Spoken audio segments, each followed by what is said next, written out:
my veins, I've been driving this train. Years in this lane, there's no stopping this flame. Cause I came to the game and I changed it to play how I like, rearranged it to my own domain. Yeah, I got what it takes, made lots of mistakes, taking shots, skipping breaks, feeling lost, feeling great, popping off, singing straight, never stopped, never changed. All the squad here to play, and I've got something to say, yeah. I work hard each and every day, I get lost in the words I say. I don't push pause, no I push play. I won't stop till I make a change. I withdraw on the things I make. I turn flaws into flawless traits. I build tall, never capping space. I won't stop till I hear him say,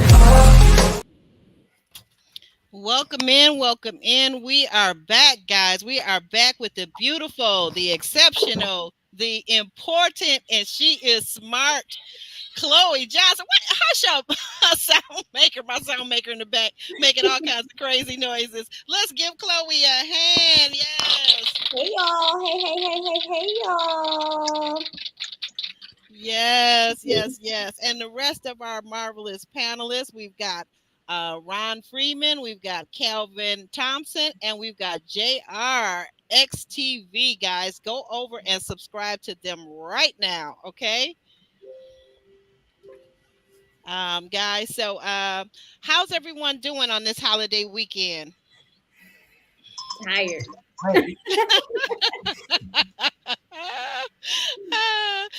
How the rest of you? I understand what Chloe, you know what, Chloe's got a whole bun in the oven going on, and she is glowing right now. So we thank you for being here. That's congratulations once again, Chloe. We're so excited for you and your family. Thank you. So excited.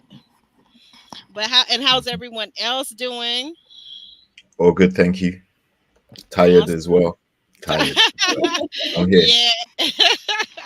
Well, it's good to see everybody in the house. Excuse me, I've got a little cough going on. Hold on one second.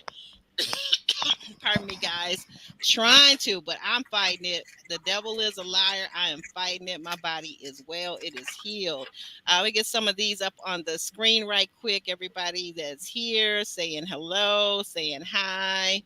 You got Curve Phenomenal, Motivation, Design, Miss Yo-Yo. Oh gosh, you guys got to go over and check out her channel. She is hilarious, the queen of comedy. Be Amazing Sylvia, also another great YouTuber in the house. Happy Sunday. Yes. Happy Sunday, Mona.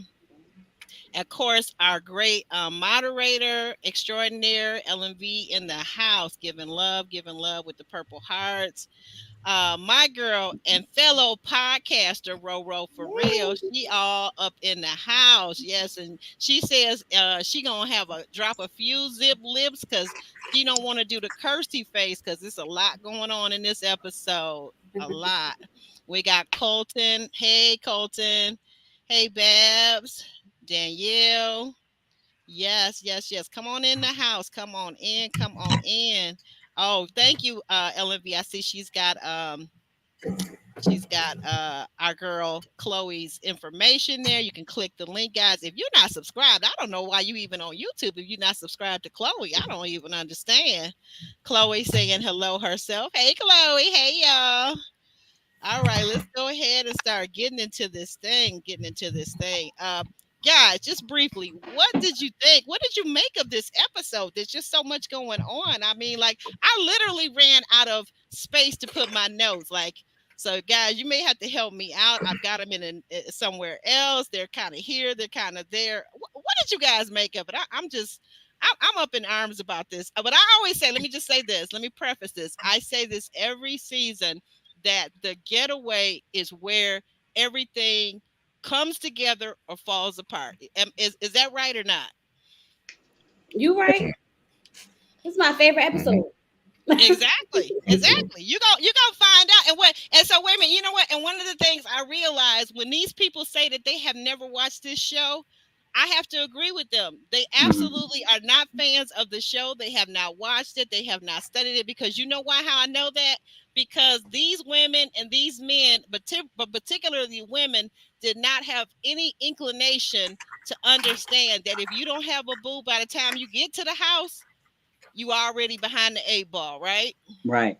you're already behind the eight ball because here's the thing: you're supposed to have your boo secured by the time you go to the getaway. It ain't their fault. Pardon me? I say it wasn't their fault.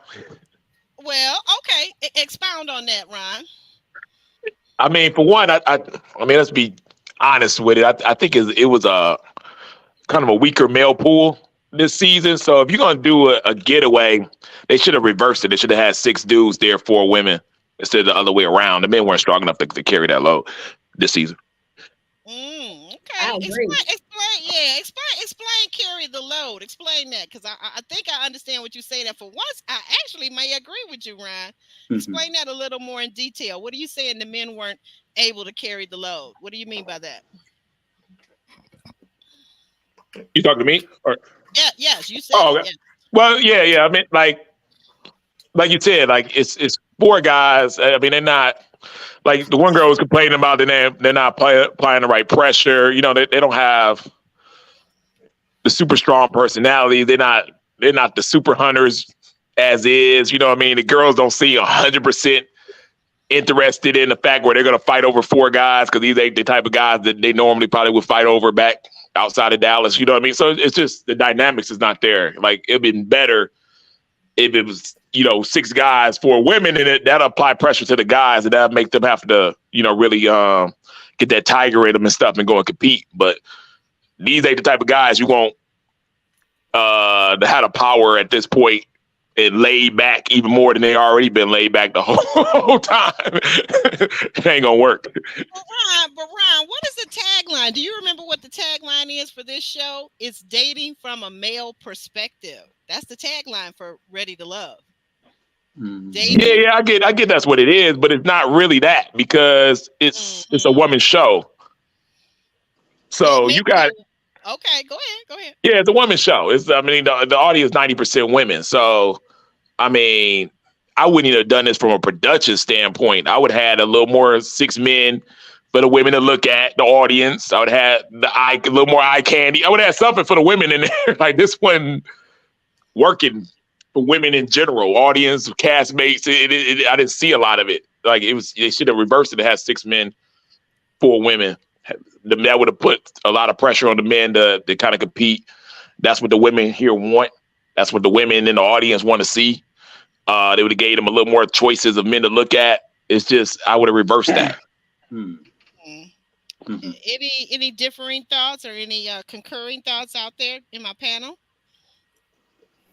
I agree. Like, when you got women fighting over Morgan, I'm like, ew. Why? What's happening Wait a minute, here? what's wrong with Marie? Because I get a bad rep that I'm against Marie because I call him Marie the politician. He's full of SHIT and you know it. Cut it out. I do. I absolutely do. But yeah, like, it's like, seriously, like, this is all we got. We don't want this. I feel bad for them. You got women like Pat and Lee, and like, these women are beautiful.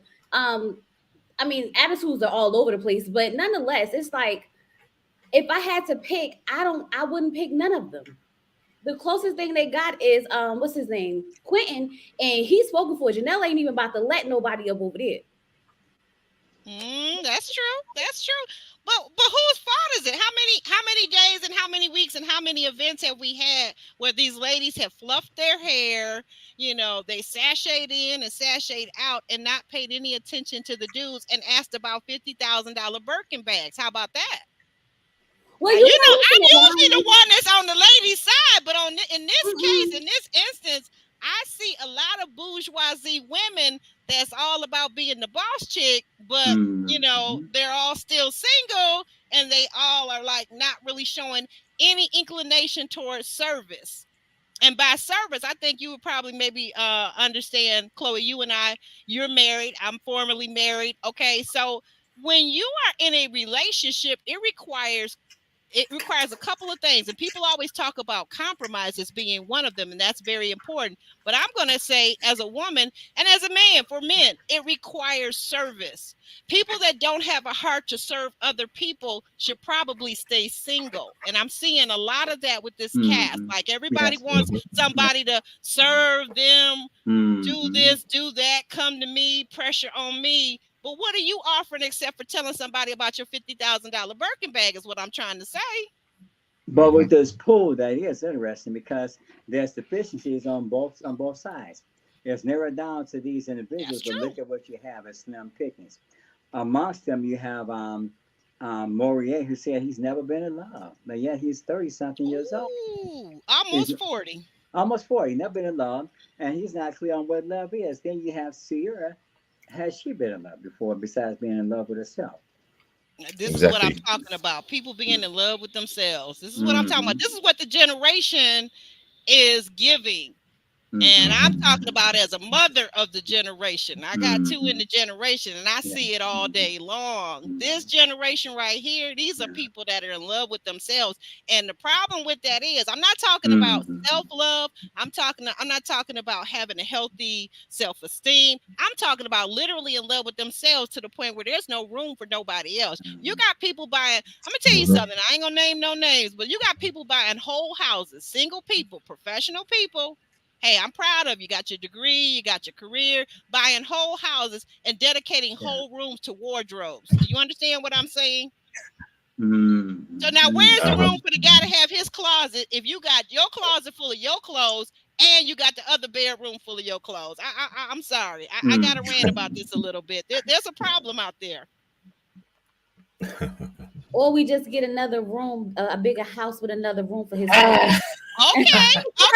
But if you can convince a man to marry you, this is all I'm saying, because a lot of these women, their very attitudes and their very personalities and they're in love with themselves is turning people off. And that goes both ways. I'm not saying it's just the women, because it's not just the women, it's some of the men too, right?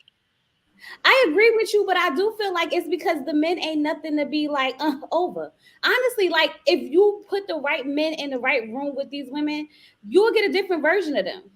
I'm sure you will. But then, now, Chloe, that's a good point. That's a very good point. I don't think so. I mean, if you had enough of them, it's not enough of them. I don't think that none of them really give me like, oh, like I can't explain it. Like it's just like, no, not for these women. It's like, okay, not for these women. And I hate to say this, but I feel like a lot of the time, Ready to Love kind of dropped the ball with the men. Like, if you think about, and I said this before on my channel, if you think about the history of like all the updates on the guys, they're not good. Yeah. So like this isn't like the best of the pick. No offense, but what I'm saying is a lot of the time they drop the ball with a lot of the men, and they don't even meet the qualifications for the women. So I'm not about to be. I disagree. You got a former alum, male alum. I said no offense, Ron. These women ain't that strong either. These women don't be that strong either. Trust me. Don't be one of those what you bring to the table type. No, not even about what they bring to the table. It ain't. Some of these women ain't. They could appear good on television and things of that nature because it's a woman's show. They know how to act. They know how to do that. Men don't care. We get on the show. Like, but yeah, in real life, these ain't these guys' first picks either. You know, a lot of times. Yeah, a lot of them are crazy. I ain't gonna hold you. That's why they single. But I had it on the screen just a second ago. I wanted to ask you. Wait a minute, where is it? But the person in the chat was saying that some of the more decent men were the ones that were sent home. Would you or would you not agree with that, Chloe? That some of the men that have already been sent home, you had Christopher, you had Brandon. I'm trying to remember whom else. I mean, I'm not gonna stand up for Marvin. But would you agree or disagree that maybe some of the men that may have offered more to the ladies have actually been sent home, and if so, why do you think that is? I think like Christopher was nice to look at. He was tall, handsome. For sure. It was definitely eye candy, which is like a thing, but I don't think so either. Brandon, we didn't get enough of him. I really think honestly, out of all the seasons that I watched, this group, there's really none that stand out. I almost thought Herbert and Phil was the same person for like the first 4 episodes. So like it's really hard to be like, you know, it's like we've had seasons where there were some guys like that was a good guy, or this guy, you can look at them and pick out the best of the best. But this whole season to me just fell short.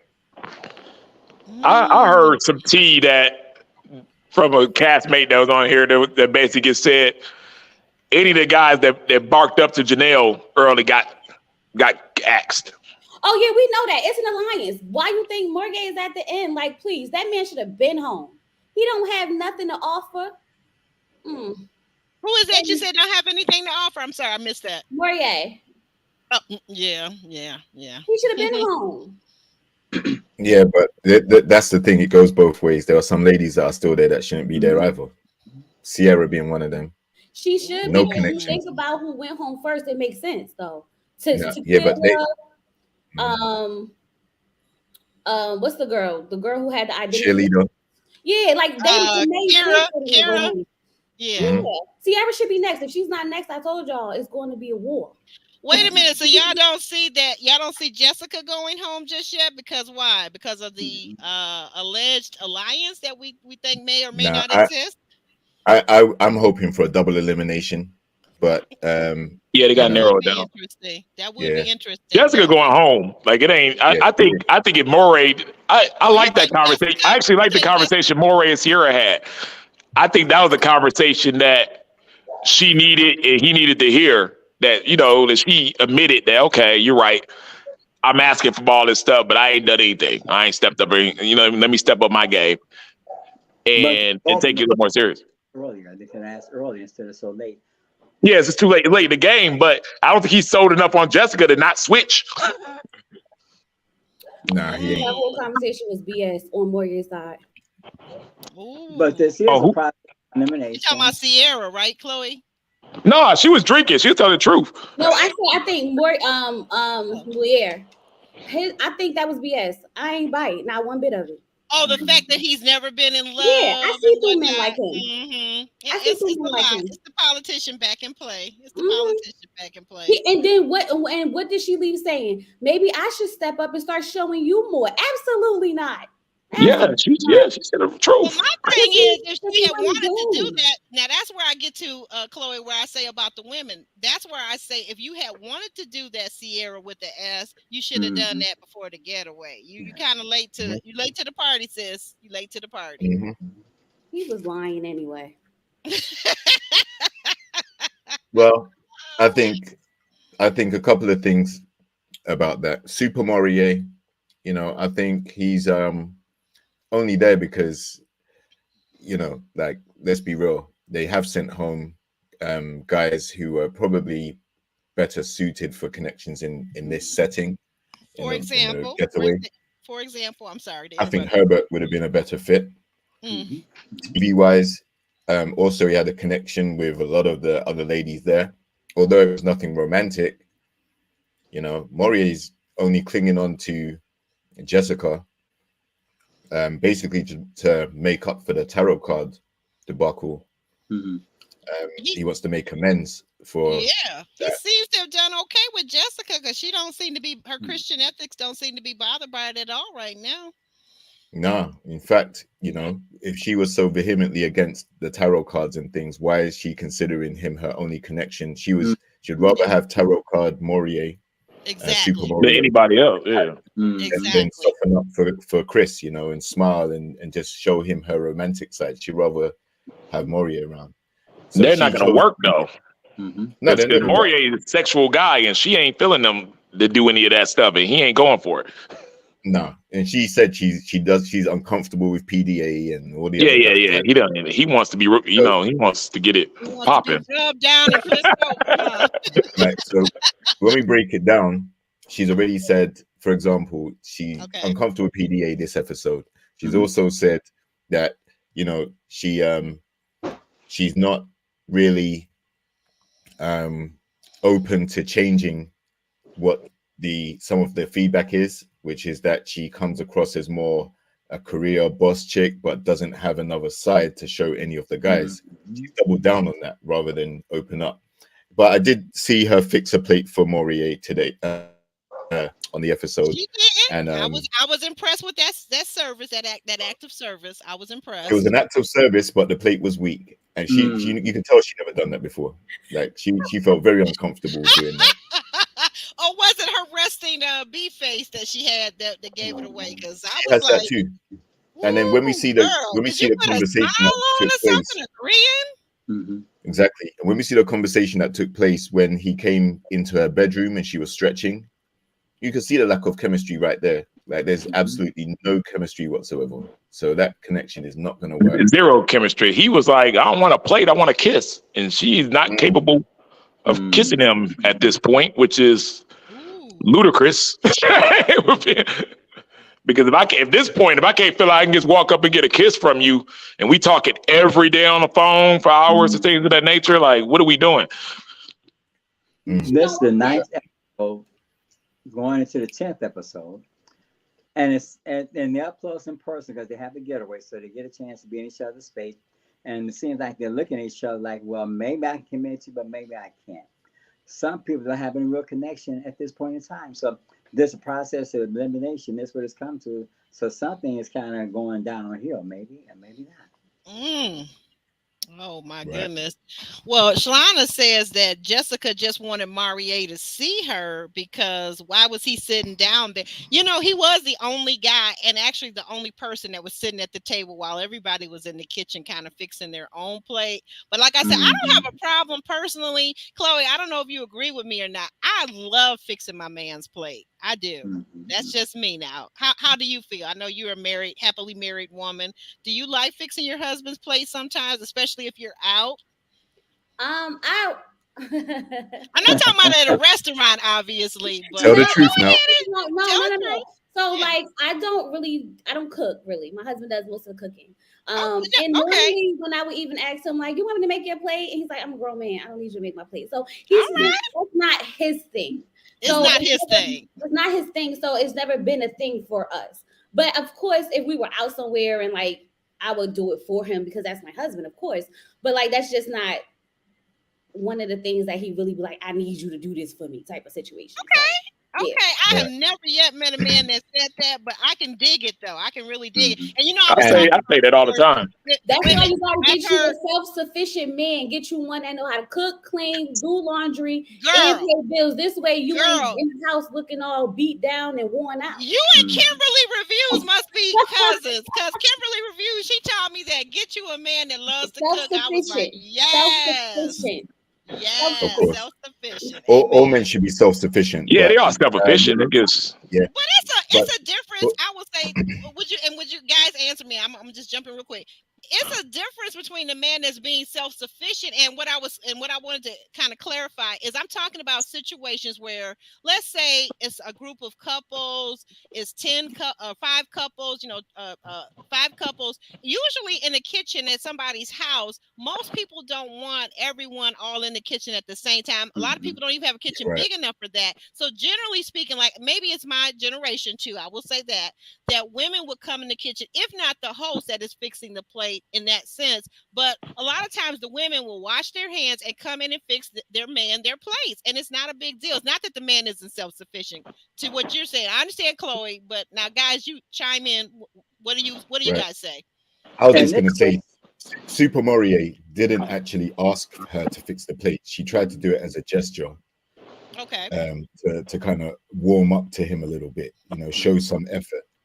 But, you could tell she was uncomfortable, completely a fish out of water doing something like that. But at least she made an attempt. But like I said, the fact that there's tumbleweeds when they spend time together, like there's no chemistry whatsoever, it ain't going nowhere. And, like I said, that's who she's chosen to focus on and completely end her connection with Chris, because obviously Chris has things from a cultural perspective that are very different. Like expectations are very different as to what they're looking for in relationships. So I don't blame her for ending that connection, nor do I blame Chris. It would be a waste of time. But Maury is the only person that's really checking for Jessica like that. None of the other guys are. But we socialize so different in this time because the traditional roles are not so traditional. People just playing it by ear and gravitating to the things they like to do. That's what they do naturally, because you can't just expect a person to be one way if they're not. You still have to deal with them as well. Traditional roles of man and women, it's like it's a blur now. It's no gender easy way to describe things in terms of gender specific, or sometimes the man may give and fix her play. And it depends on things. It depends on how they both socialize and what they agree to. Right, but I guess I was asking more from a personal standpoint, Calvin, how you personally felt about your woman or your wife fixing your plate. Well, I mean, it depends. It's like she working, I'm working. Maybe I may do it quicker than what she do. We play it by ear. If it's when it's time need, it's time need. I'm gonna grab a plate for me. I'm gonna grab a plate for her, or she may grab a plate for me and her at the same time. All right. Okay. Mm-hmm. I don't need flexible. that. What about you, Ron? I don't need that. I would have made my own plate, especially with we had Quentin on the chicken and stuff. I might need to burn pieces of chicken. I don't know if he's chicken raw. I don't know what's going on. I need to look at the whole spread before I don't just put anything on my plate. Let me look and see what I want and what I don't want and things of that nature. And this woman don't know me long enough to know what I want on my plate and how I like it and things of that nature. So I would have got up and made my own plate. I don't agree with the fact. I mean, yes, I'm a self-sufficient man. Been living on my own since 17, right? I can cook, I can clean, I can do those things. All of that. Ooh. All I'm telling to a woman is, you don't want me to. Because if I'm doing all that, you don't want to know what you about to be doing. I'm paying bills, cooking, cleaning, and doing laundry. Okay, yeah, we got some stuff for you to do too. You might want to get in the kitchen and do something else. I got a little bit of that old school in them. I can relate to that, Ron. I can relate to that, Ron. But wait a minute. Mona said something really interesting in the chat. She says that Jessica fixed Marie's plate to hurt Chris. Does anybody consider that? You think that's a possibility? She had another. It's a possibility because, one of the things that we know is that Chris wants to see a more vulnerable side of her. But also she did take Chris lunch to work in one episode. Yes, so I think she did try the same kind of method with Morier, like bring food, as a gesture. But is that enough to open up and be vulnerable to secure a connection with them? No, it isn't. She only had two choices. She could even fix Morier a plate or kiss Morier. She didn't want to kiss Morier. She made the plate. Yeah.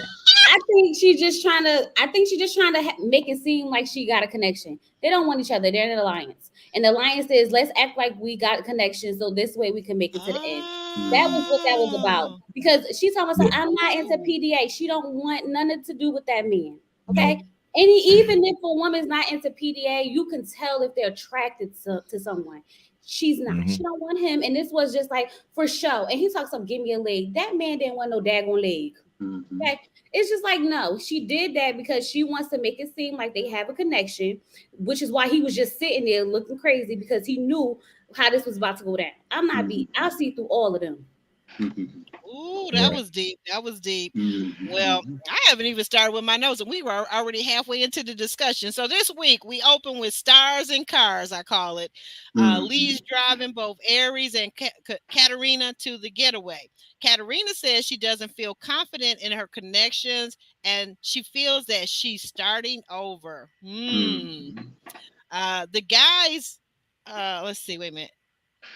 Okay, wait a minute. The guys are in the car. Okay, Lee calls them a car full of sister wives. Sierra is says that she only has one connection, and that's with Marie, which I kind of have to laugh a little bit at that. Now on the other side, she said no real feeling though. I mean, even though it's there, it's not really there. There's more. It's not. The feelings aren't really there. Like we've been saying this all season thus far, that we weren't seeing the connection. So, and this is where it's really showing, is at the getaway, that there aren't these connections.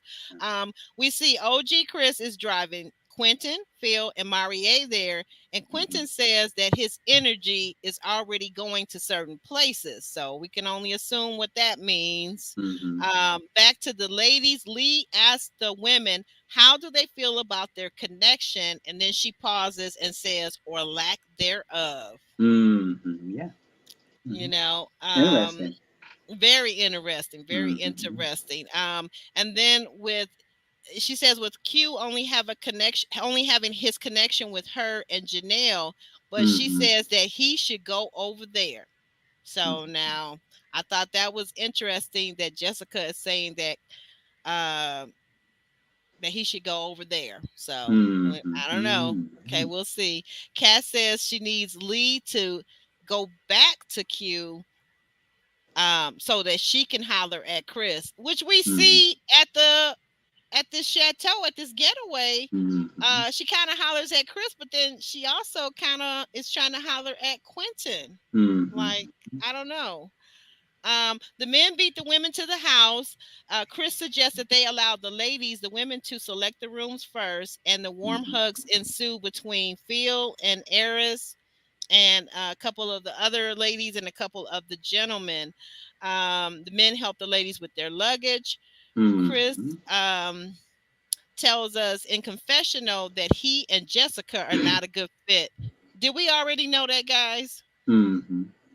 Yeah, well, for those who didn't know, he reminded us. He definitely reminded us, right?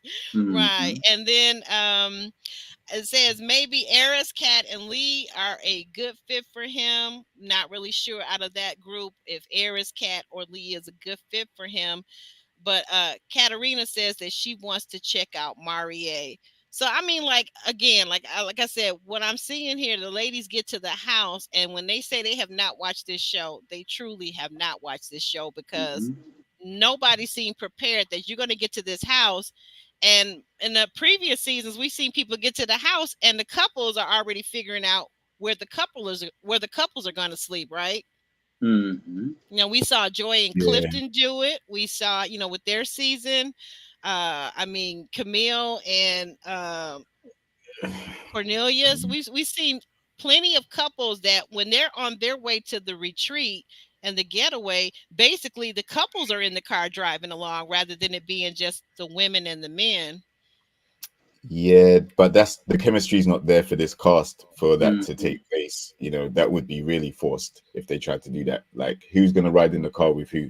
The strongest connection that we see is Phil and Aries.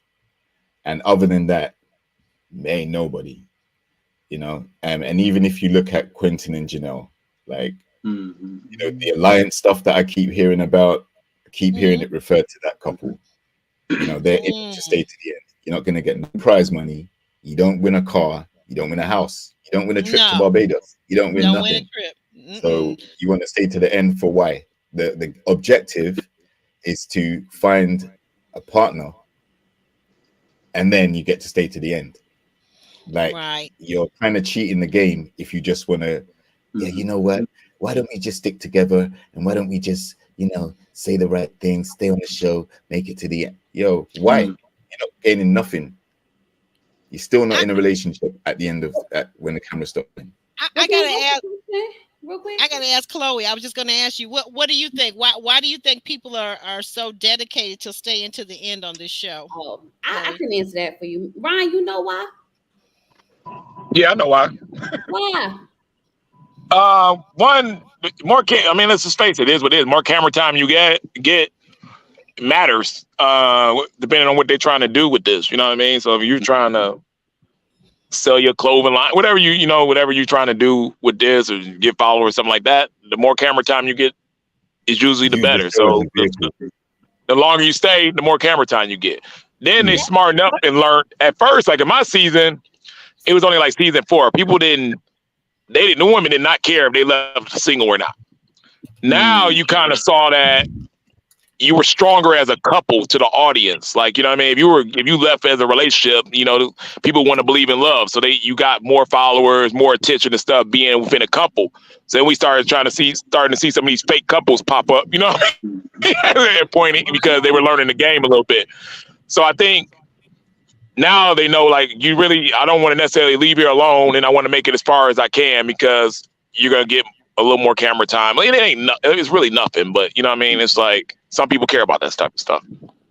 I hear that. Using the show as a vehicle is an obvious reason, but the problem is you're leaving it up to production and editing to edit how you appear on the show. So you may not be shown in a good light.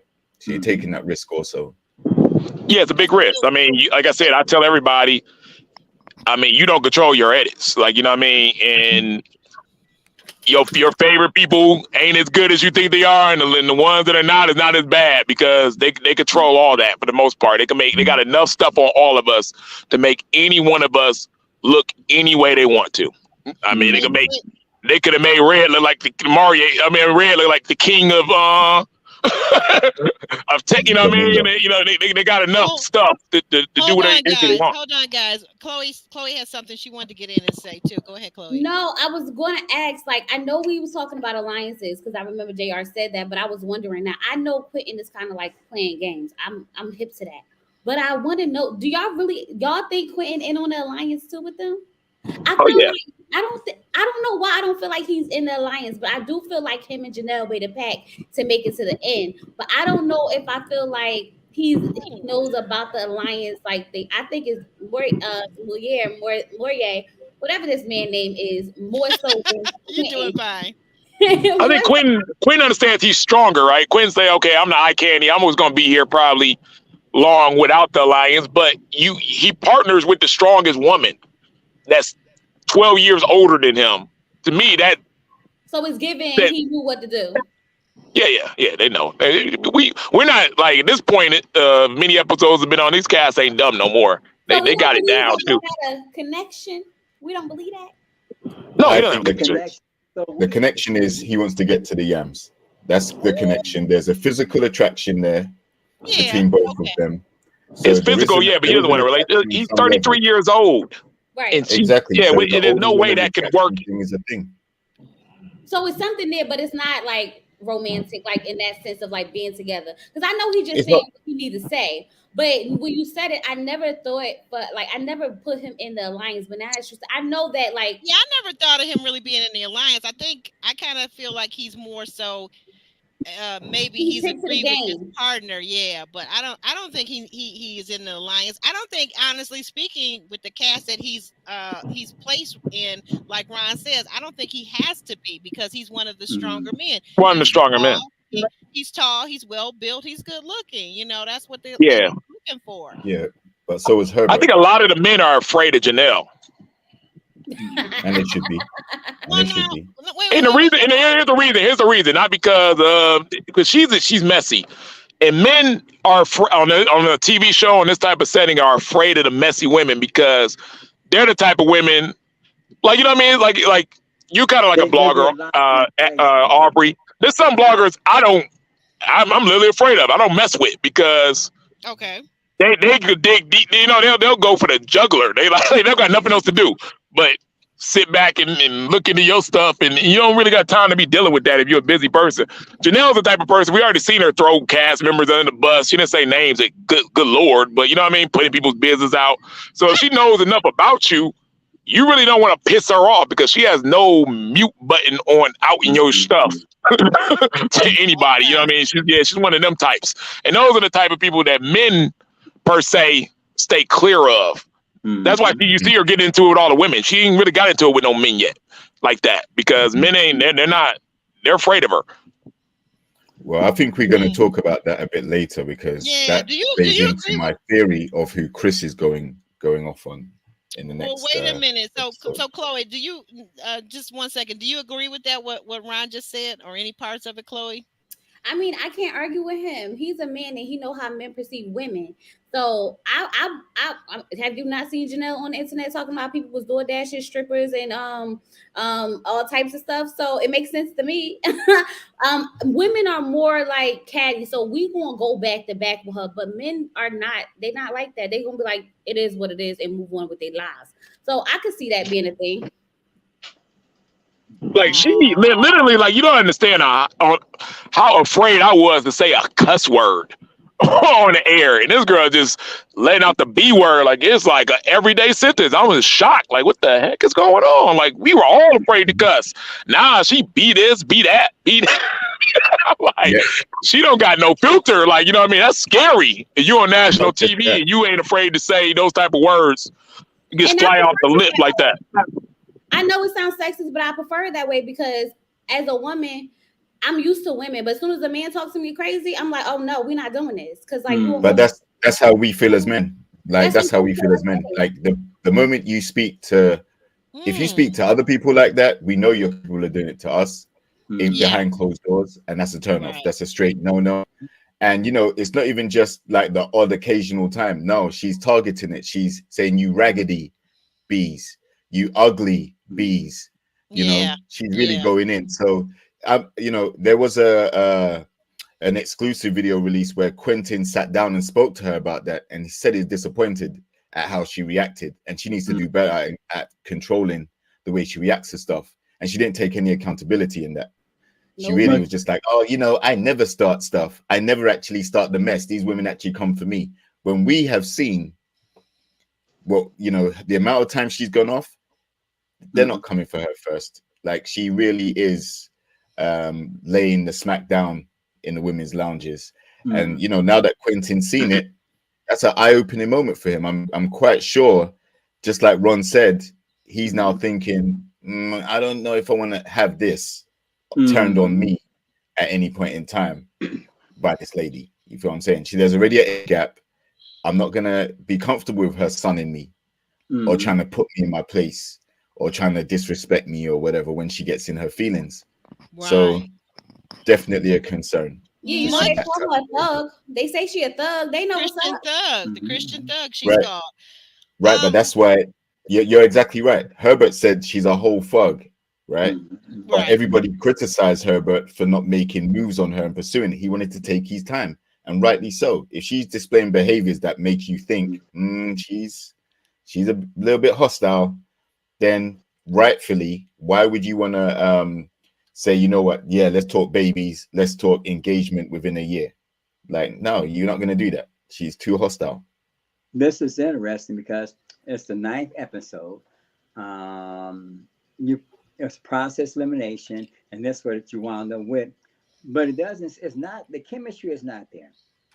The connection is not there. It's diminishing. So it's interesting how the next 2 episodes are going to go. The subsequent episodes, how are they going to fall apart more so, or what's going to happen 2 episodes from now? You know, because we're getting diminished returns. We see Quentin grilling in his purple apron, which I suspect is repping his fraternity, Omega Phi Psi, sci-fi. I don't know what it's called, but he's a Q dog, basically, right? And we see Katarina. She begins to chat him up, and she's questioning him and talking to him. And immediately, Janelle comes out the house and says, "Hey, wait a minute! What are you doing naked? I leave you alone for 5 minutes, and you naked." And then, you know, Janelle kind of has a little back and forth with Katarina.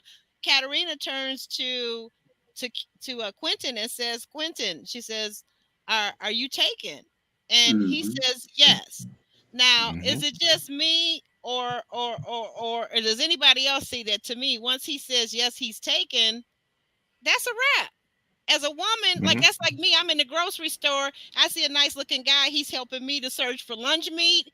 And I say, "Oh, by the way, are you married?" And he says, "Yes." That's a wrap. It's hands off. It's hands off. Okay. Because he's already told me the information that I'm seeking. Now, if I want to be ratchet, then I'll continue, but I'll continue at my own peril. What do you guys think? What do you guys think? Chloe? Absolutely. That's what this is the only thing I don't understand. Like, once Janelle is the same way over Quentin as Quentin is over her. Okay. They are giving each other the same exact energy from the like he said, "Yeah, I'm taken." Then they sit there on the side of the pool, they had this conversation. He tells her, "I'm looking forward to seeing you outside this process." She's not making up. Like, we've seen girls make up delusions, but I feel like what Quinn is doing is setting up how Clifton did the Kia, right? Clifton is stringing along Lee so that he can have a vote, but he know he going with Janelle. And so I feel like that's what's happening. And then it's going to all unfold towards the end. It's going to be like, don't act like, you know, whatever. That's how I'm looking at it. Because you can say whatever you want about her being possessive, but he's giving her the same exact. You saw how they were sitting on that couch with them hands and clothes like this? They were hands closed, fists together like this. They wasn't moving. So it's not like he's not showing up for her. You get what I'm saying? So I'm not mad at it, because if that was my man and she says you take it, and he said yeah, then you already know what it is. Mm. Yeah. No, I agree to an extent, but I think he's just saying what he thinks she wants to hear to get to the yams.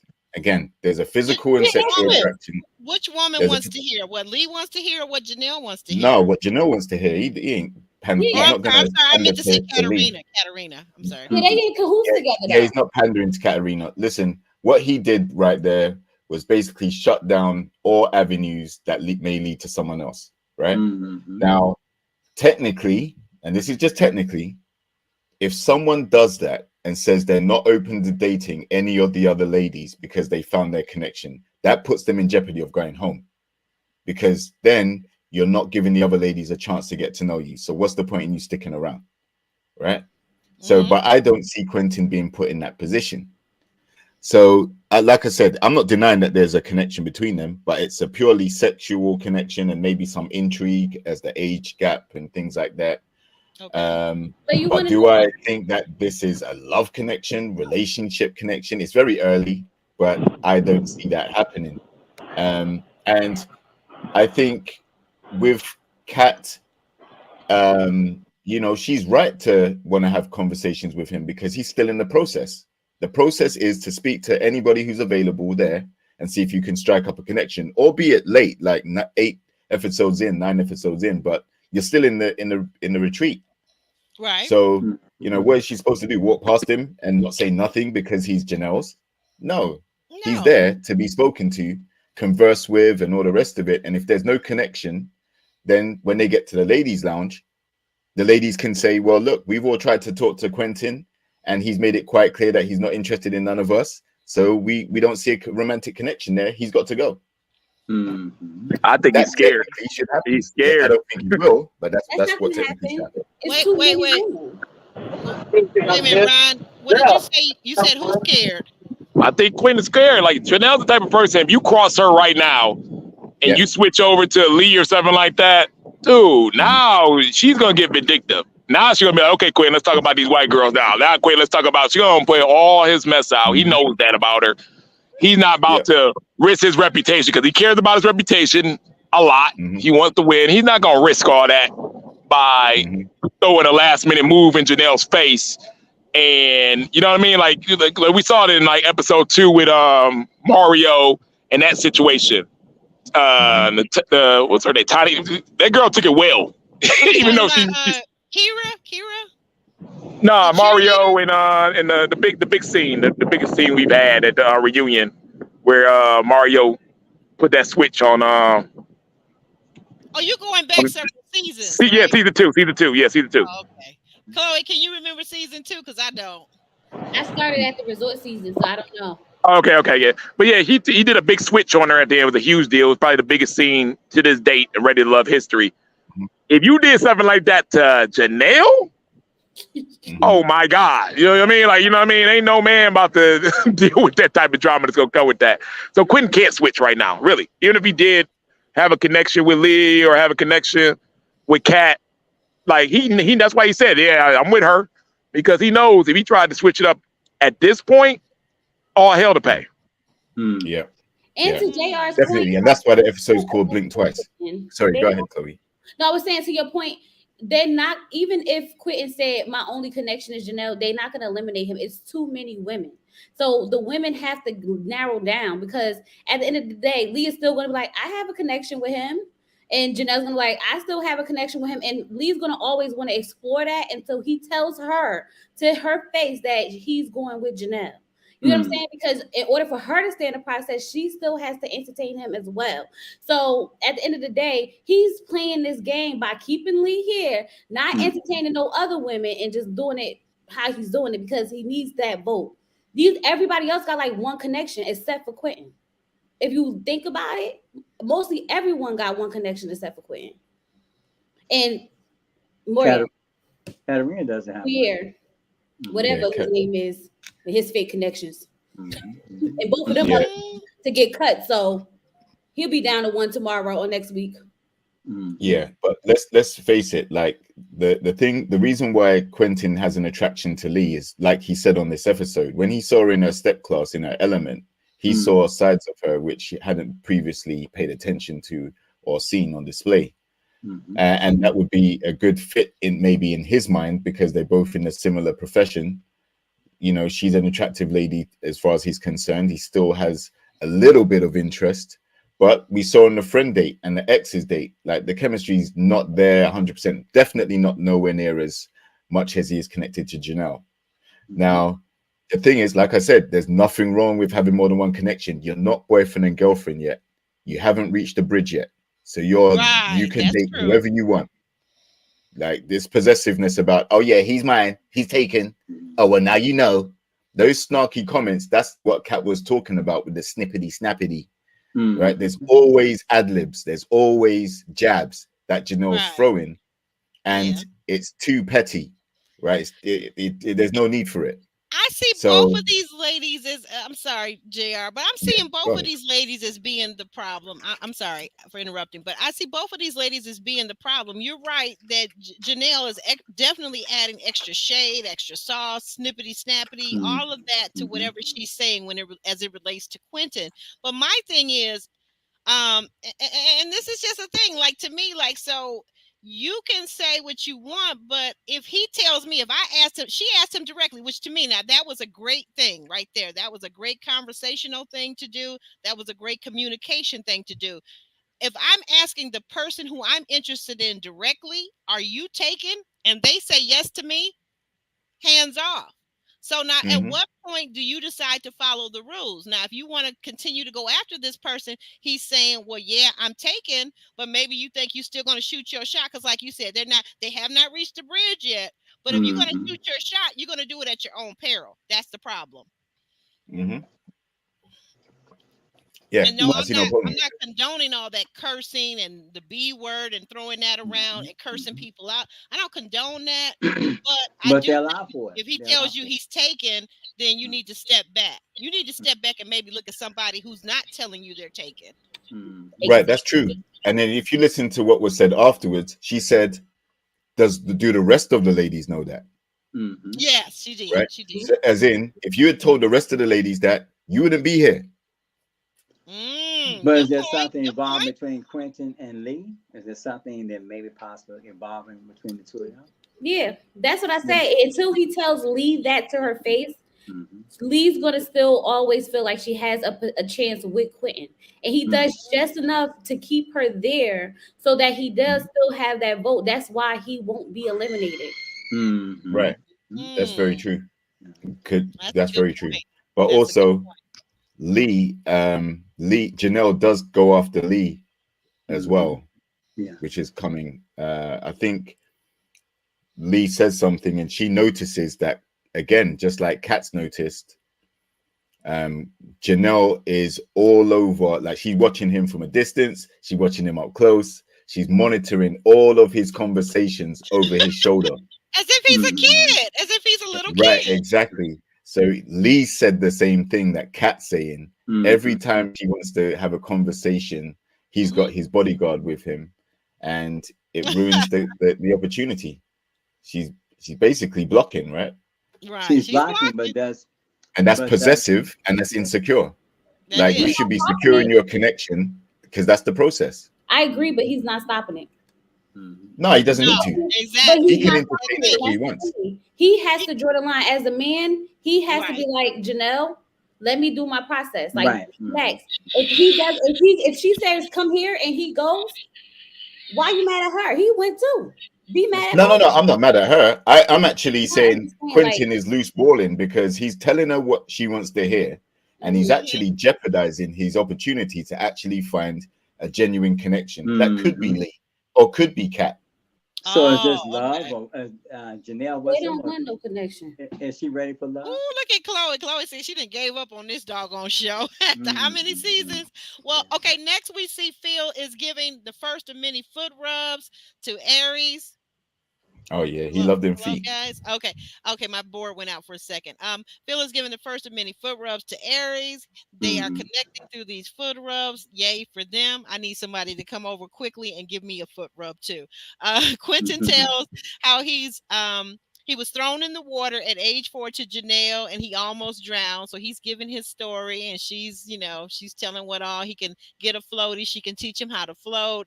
She's being very nurturing him. And this is one thing I want to stop right here for a second and interject this. This is one thing I see about Janelle that Janelle does do right. We can say what we want to say about her. Maybe she's a mean girl, maybe this, a Christian thug, maybe that.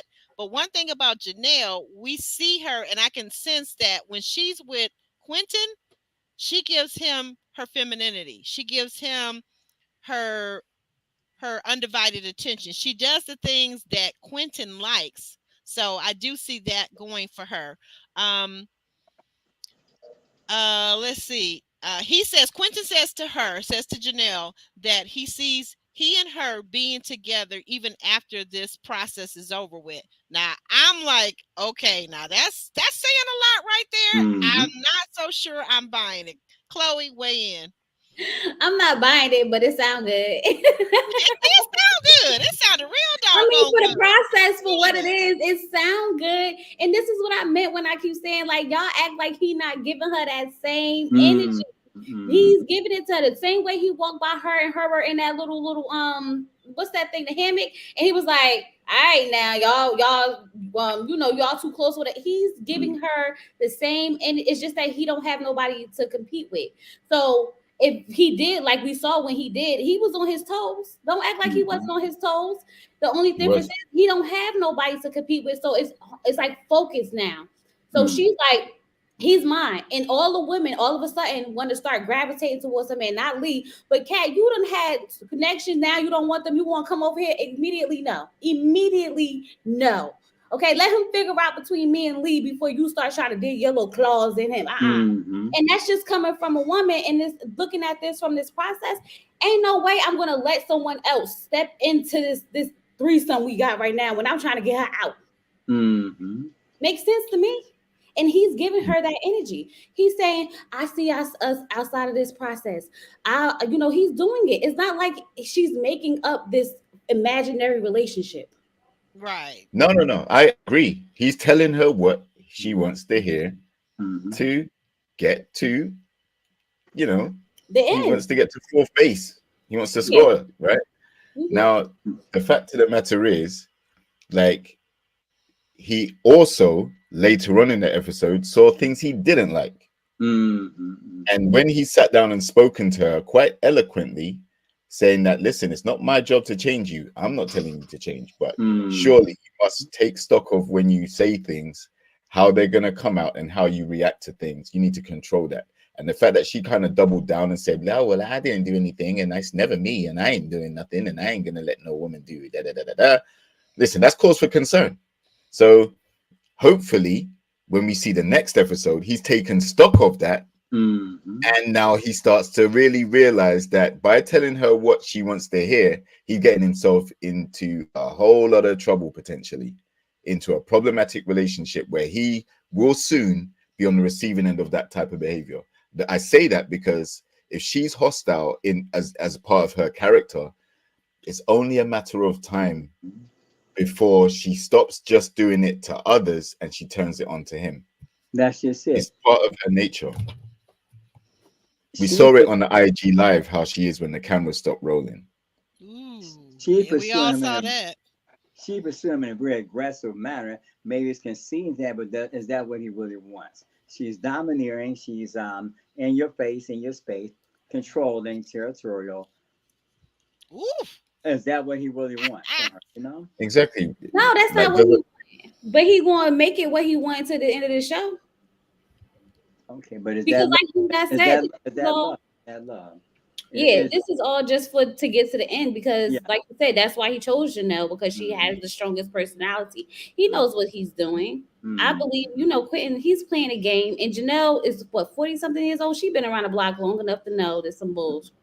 She's been engaged a couple of times too, right? Exactly. Now, the fact of the matter is, so she's been in that situation where she tried to have the engagement and all that. But look, that's the reason why the episode was called Blink Twice. That's right. This episode was all about their connection and how much trouble he potentially could be in if he doesn't wake up and stop basically telling her what she wants to hear.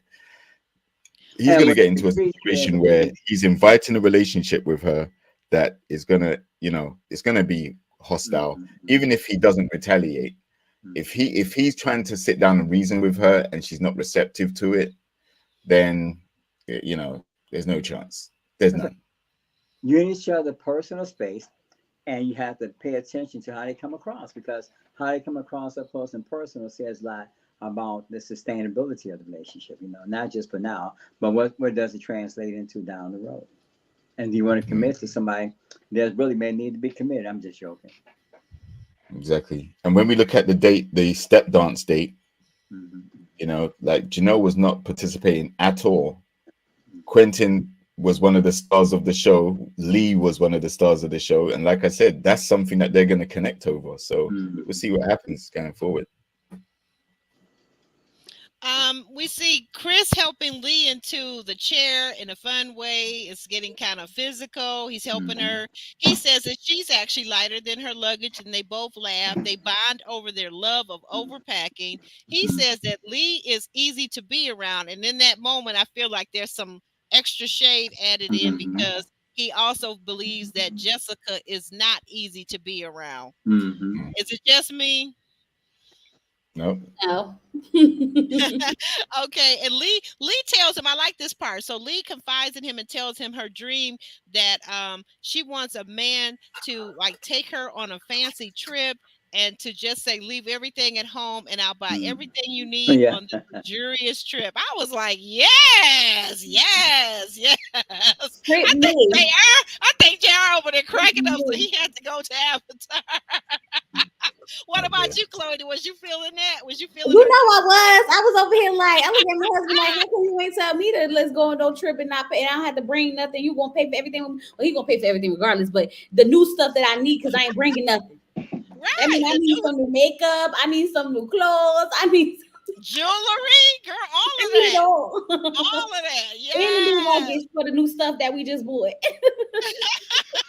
Right, new luggage. That's right. Well, he tells her, so Chris tells tells Lee that if she continues to act right, that her dream date may be in her future. And I don't know, was it just me? But when he said act right, something in me just crawled up my spine. I was like, oh, if he say that act right one more time, I was like, Well, it's this is the thing, like, It's this is the thing. What's the thing? Like, he's basically saying it's a trade-off. Exactly, Yeah, it's transactional. your dream is to travel and all the rest of it. And he's quite happily said, listen, he don't want his woman to feel like she has to work, but she can if she wants to. He will do the work and make the bread, you know. So I assume he is the type of guy that would want to treat his girl, take her on trips and all those other things. That's not the problem. The problem is culturally he has certain expectations, and does Lee fit, you know, that mold where she wants to be in that, you know, adopt that element of his culture in order to make relationship work. It's a trade-off. And I don't think he respects women. I don't know if that's part of his culture, but aside from his culture, I don't think he respects women in society as a whole. I think he sees us less than, and that's just how it is. So it's like, I'll give you the world. Like, I have no problem giving you the world, but like his ex said, like, he's basically looking for someone that's going to, you know, be with him, cater to him, do everything. Be submissive. Be submissive. Like, there is no, she said, he never supported her. So there's no way that's going to work in a regular relationship. Maybe in in his culture, which is there, but ultimately in America, he doesn't respect the role that women play. And I always say, I don't want to be equal to no man. So I'm not trying to, be alpha female at home in my workspace, of course. But the thing is, like, he won't respect what she does. And it's never going to, because it's not what he does, and it's probably not going to make as much as he does. So he would never respect it regardless. And he did say, as much as that, he actually did say, when they were sitting down and they were playing the game, the questions, they talked about gender roles. And he pretty much said what you said, Chloe. So, he's not out here trying to compete with his woman. He respects the fact that she may have her stuff going on. She's a boss babe. she's a CEO, whatever. But when she come home, no, you're the wife. He's the head of the household, and that's the position that you're going to be. You can be whatever boss you are outside in the world, but when you come home behind closed doors, you know. But what I time agree it is. with that. I'm not against that. I think it's the fact that he still wouldn't support or respect what she does outside of the house, regardless. Like it will never be. He will never understand it being a priority to her for her. You know how we all have our own thing. That's her thing, and he will never see it as important. You get what I'm saying? No. Because they'll be like, oh no, take off work. I need you to be here with me. Oh no, don't worry about that. I need you to do this for me. Like it don't matter. I need you. Like it's never going to be about her. And No, he's not that one. Because I don't have a problem with leaving work. And when I come home, I'll be your wife, you know? But yeah, it's that he will never reciprocate that respect back to her to say, support me No. outside the house and be my husband like you should be. he won't. You're right. I don't think he will, because as far as he's concerned, he's prepared to pay all the bills and look after her. So it's his job that's important, his role that's important, because he's keeping the roof over her head. But Whatever she's doing, she's not contributing to the house like that. like you said, American culture does that work. You've been socialized to think altogether different. So you're trying to force a person to be somebody that they're not. You have unrealistic expectations.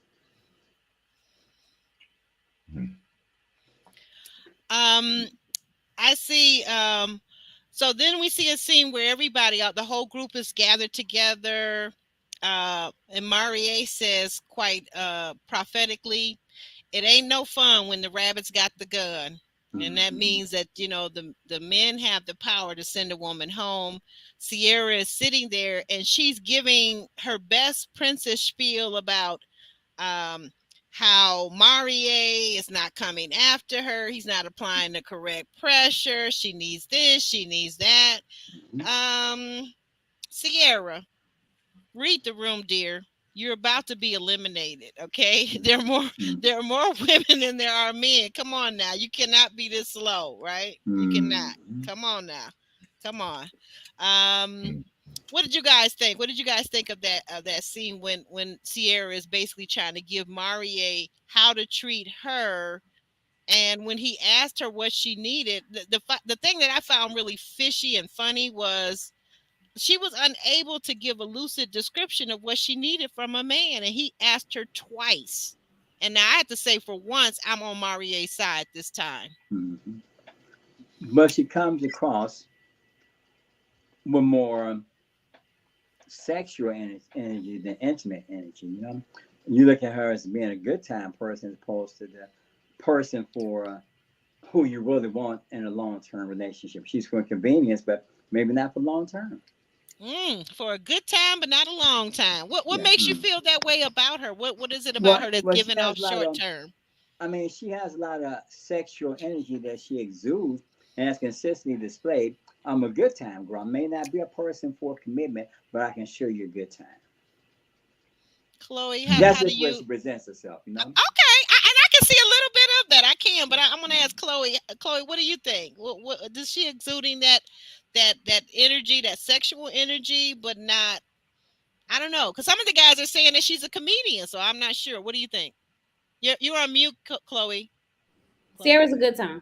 She's a good time. She's that girl. We're gonna hang out. We're gonna get drunk. We're gonna have fun. Sierra, two things could be it. She don't really care for none of these men. So it just is what it is, and she's just riding a wave as it is. Or she's not really looking for a real committed relationship. She's probably looking for someone just to, hang out with. I don't see that her Birkin bag. That next Birkin bag. I don't think she really want any of these men, to be honest with you.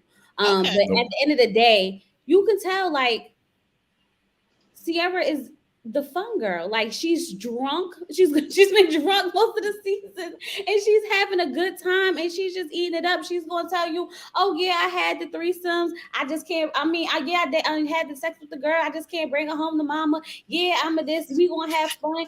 All the sexual energy, all that sexual tension that men like. It's cool. It's fun. But for like ready to love when you want to be in a committed relationship, it's not gonna work. Nope.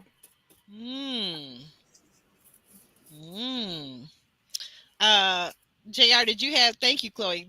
JR, did you have something to add? Anything to add to what you felt Well- about Sierra in this rant? I mean, it wasn't a rant per se, but the spiel that she was given about what he needed to do. I thought Oh wait, it lacked some self-awareness. Go ahead, Chloe. Go ahead. no. I want to say this real quick because Yes. like I was telling the ladies on my channel before that. Yes.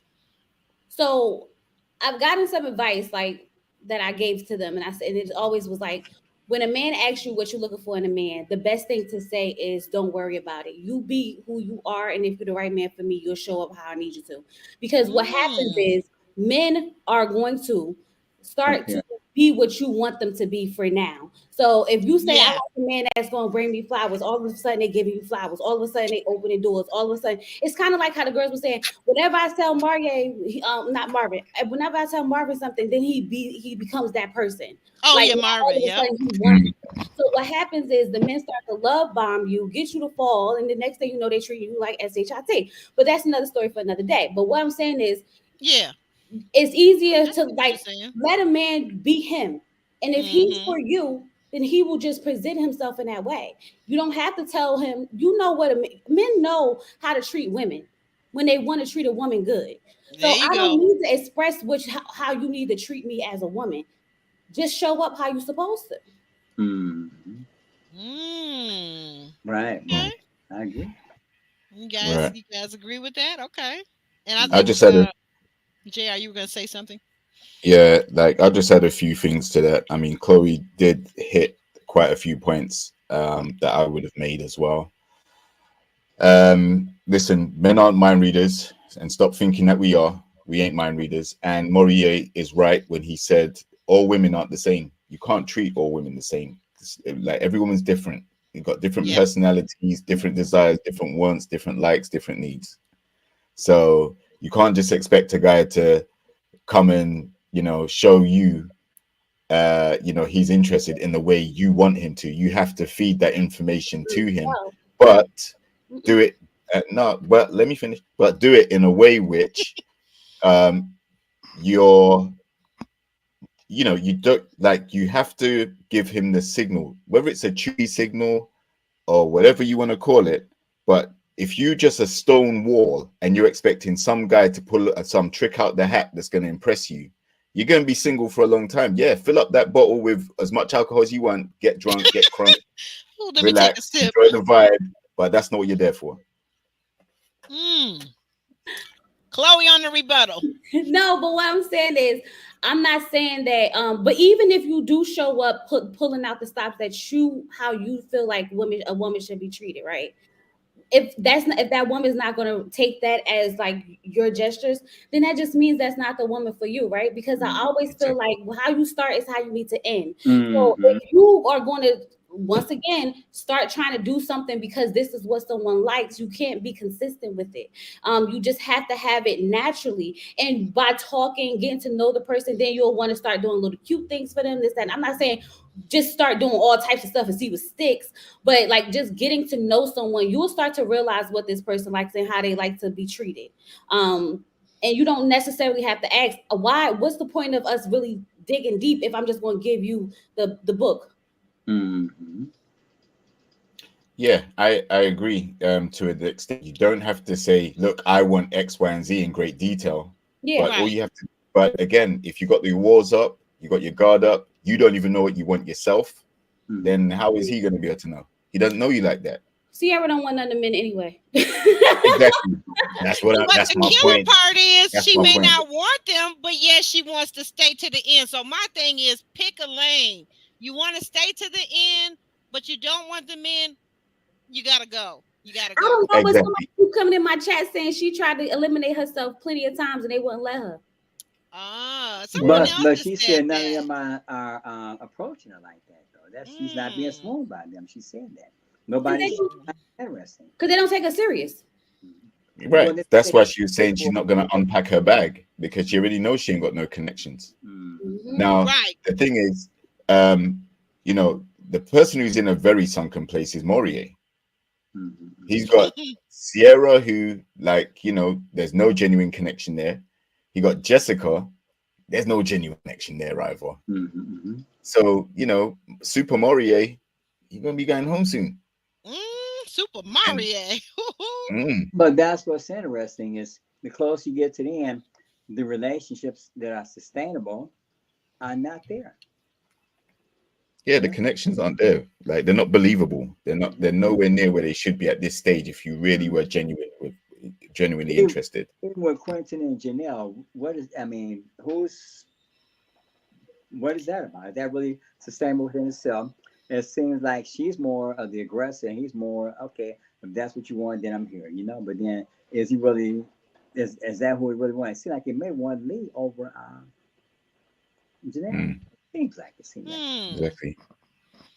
Now go ahead. I was just gonna say, and when Morier did go and sit next to Jessica, Sierra had a problem with it. Oh, now this is what I'm talking about. See, that's that possessive. What are you possessive over? You don't come on, you ain't feeling right. Like that was another thing I noticed too. I did notice that. Like, why are you saying that? But now to go back to what Chloe was saying, I did kind of notice this girl likes to hit the sauce a little bit. So I don't know. Is it just me, Chloe, or is she drinking a little heavy? No, she drinking heavy, but it's like she don't care. Like she doesn't have anyone to really hone in on. So it's not like let me slow down. She's having a good time. Sierra's living her best life out here at this house with the pool and everything, having her drinks, kikiing with the girls, acting like she care about that man just so to see if she can stay another week. It is what it is. Right. Okay. So Calvin, you were right. She was there for a good time, but not a long time. Okay. So now for once, I have to agree with Marie on several counts. Sierra does come across and seem guarded. He said she seemed guarded. She also gives off shallow. She gives off materialistic, and she gives off low energy. Now, all of this could be because she don't see anybody there for her, but it just on screen to the viewers is coming off as what Marie is saying. But it's not cool. Like you say you want to go home, so I don't know. But I don't even know why we're doing this because they both friends on each other. We watched them friends on each other. He said she's a friend. He said it to his friend when he brought her to meet the ex and everything. She friend zoned him. He friend zoned her. We watched them do it. I don't why did she get excited? But why did she get excited at the table like JR just mentioned? Why that? Because she's playing a game and she has no one else to cling to. We saw it. We watched every episode where he was like, "I'm not romantic. She's just a fun girl. We have a good friend time." She said the same thing about him. So that's why I'm sitting here like, y'all really gonna stay in our face like we don't see this? What's happening? Y'all both literally friends on each other. Yeah. Okay. Exactly. Go ahead, JR. I was going to say, exactly. If they both friend zoned each other, why does she have a bee in her bonnet when he goes and sits next to Jessica? And she's like, see, now this is what I'm talking about. I love it. All he was doing is sitting next to her at the table. There was no romantic connection there. She knows she's going home. Still got the need to say something. It's the words after it. That's why I unpacked my suitcase. Because she knows she's going home. That's the alcohol getting to her emotions, knowing she about to get eliminated. All that's coming up now. Yeah, but drinking away the pain is not the answer. Just put it down. The answer is never at the bottom of the glass, people. Ooh, JR, you and I, fist bump. I'm not with it. And especially for women, it looks so unladylike to be drunk in public. I'm sorry. And it's dangerous. It's dangerous for a woman to be drunk in public around men. Okay? All right. Can anybody say Dape R? Okay. Hey. But let's see. So we see all of that happening, and we find out, which is anybody surprised that Sierra has had sex with a woman? Nobody's surprised. No. And we find out now this is not necessarily surprising, but like Chloe gonna have to come back and help us out on this one. But we find out that Marie says that he's never been loved. Okay, he's never been loved before. So now some people are saying this is fake. This is a fake out. I want to say this. This is where I get very upset with men who have children. So now we go over to your IG page, your exes, your baby mother's page. You've got a whole kid that's like, I don't know, halfway grown, and you're saying that you never had love before. I got a problem with that, sir. You're giving me Brian McKnight vibes, okay? You're giving me Brian McKnight vibes. Panel, what do you guys have to say about this? Chloe? I don't believe it. It's BS. Please. We was just about to cry the first episode talking about something, and she cheated on me with my love. Oh yeah, that's right. He sure did. Chloe got an excellent memory for this stuff. Okay, you're right. Absolutely not, y'all. That's why I was sitting here like, Maria, go away, because this man is lying. It is game. This is why he wants Sierra to tell him what she needs for him, so that he could go fake do it, and then now she'll be in love. Please, I see men like that man every day. It's all game. It's all cap. It's all cap. Okay. Right. You got a whole baby mother that you was in a long-term relationship with. Yeah. You see that I ain't never been in love. Yeah, that boils my blood when a man says that, and you got a whole child out here, a whole human being, and you saying you ain't never loved before. Get out of here. Exactly. Oh, your expectations were not met. You may have been in love with somebody.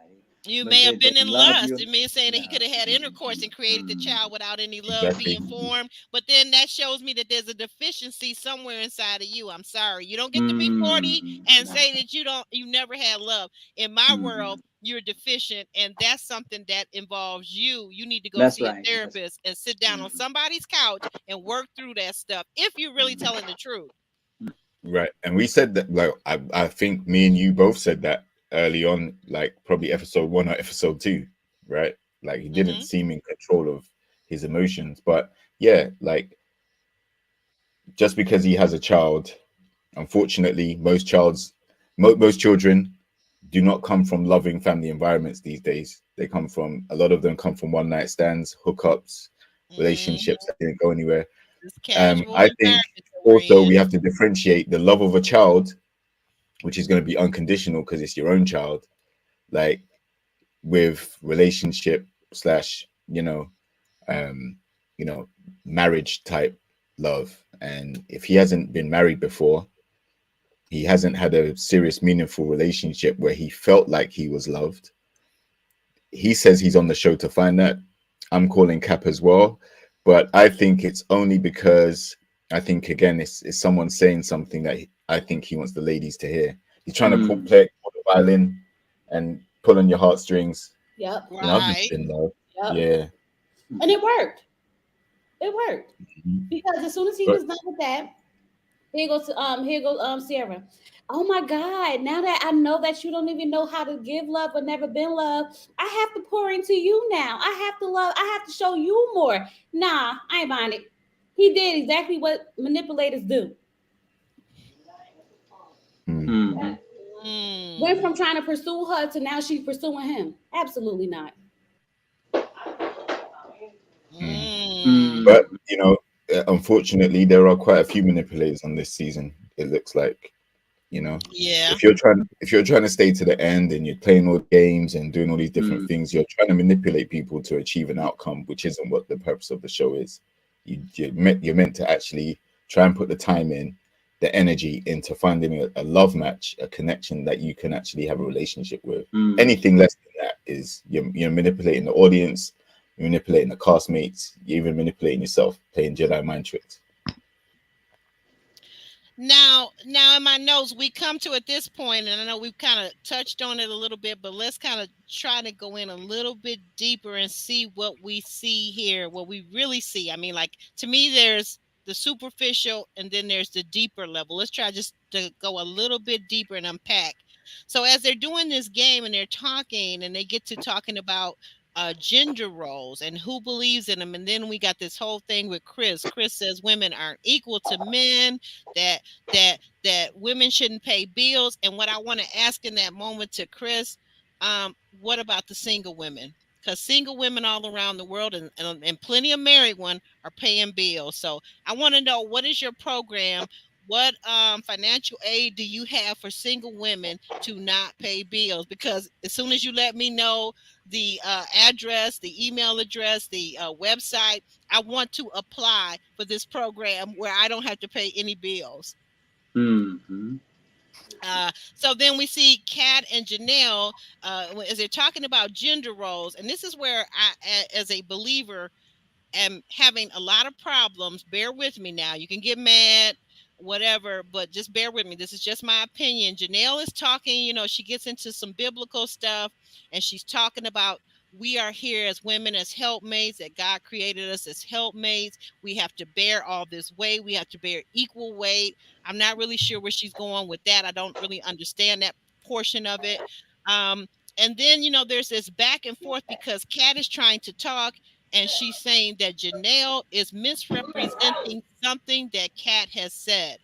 I'm not really fully understanding, but at this point, now we're getting into cursing and arguing. Chloe, can you help me out here? What is actually really going on between these two women? Are they both trying to be alphas? What's going on? So basically what's happening is that Kat is fed up with Janelle. So she's already on edge.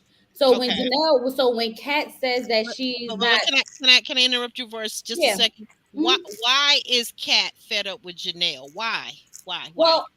Well, I think it's a lot of things that we haven't been seeing, which the Kat's always been saying so far. But if you just think about the fact of how she approached her with the whole Quentin thing and stuff like that, when she was trying to talk to him and things like that, she's been snappy. So I feel as though Kat was basically saying, I'm not bearing no weight. So when Janelle said, like, we supposed to help Meg, we supposed to, bear the weight with them. And she was like, I'm not bearing nobody's weight. And Janelle went to explain, like, go into it. Like, she was like, well, no, because you're misinterpreting what I'm saying. But she was already on edge. So the conversation just got heated because now we in one of these, this isn't about what we're talking about anymore. This is about, I don't like you. So don't talk to me. Mm-hmm. That's what happened. Wow. JR, thank you, Chloe.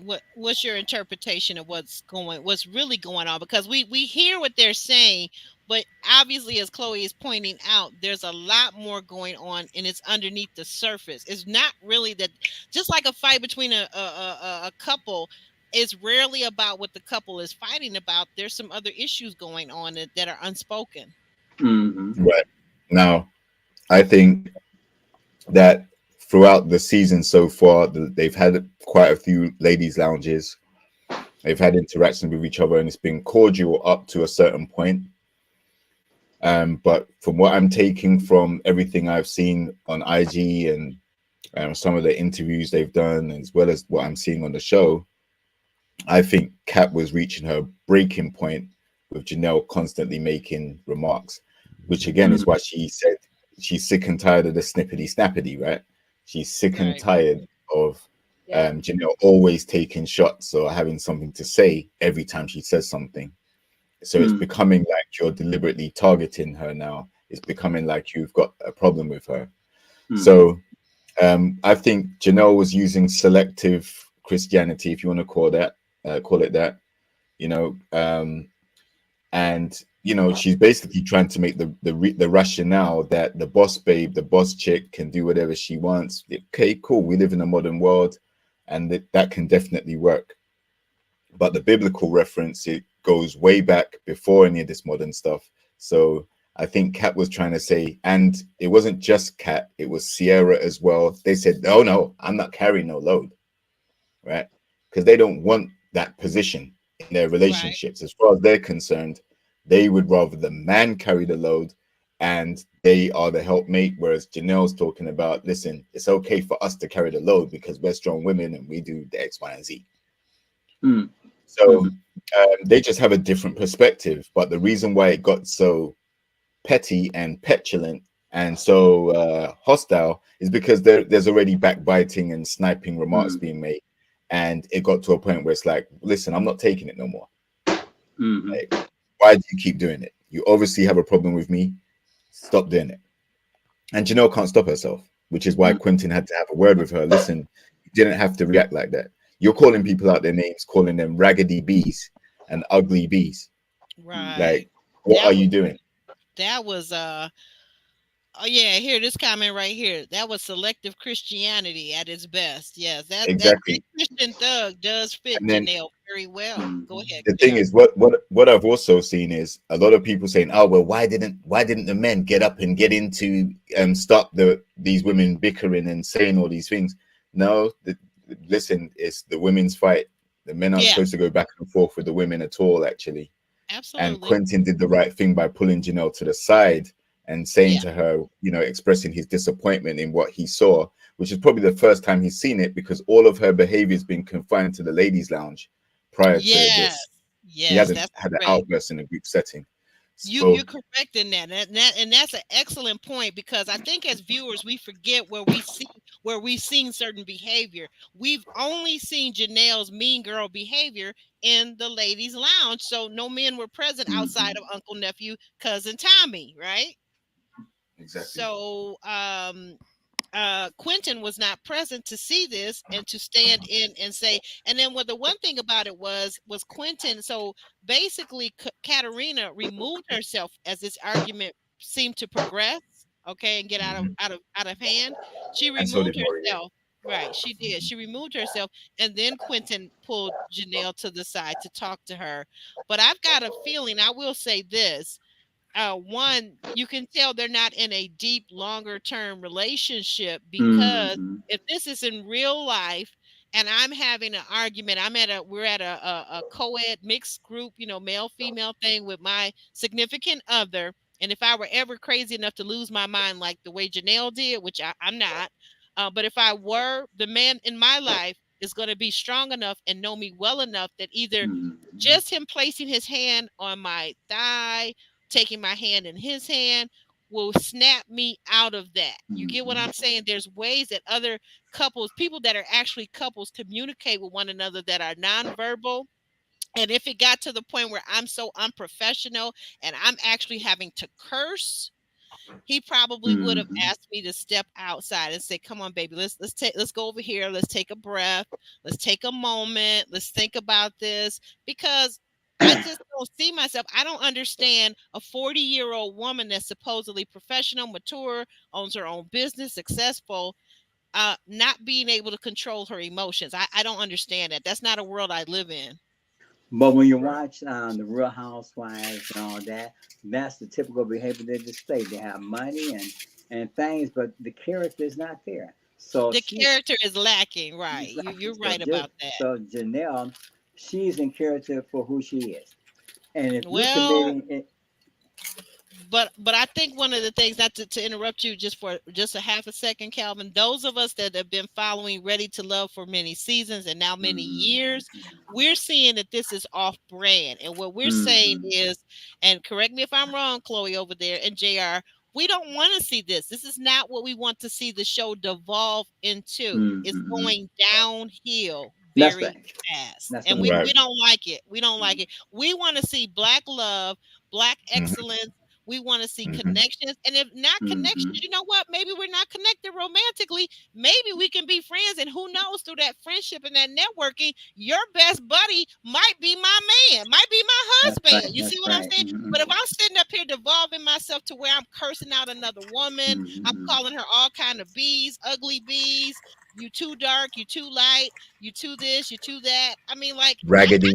But you're right. nobody is I putting got a on the real brakes. problem with Nobody's that. I stopping her. got a real Nobody's stopping problem her with from that. doing I'm it. sorry.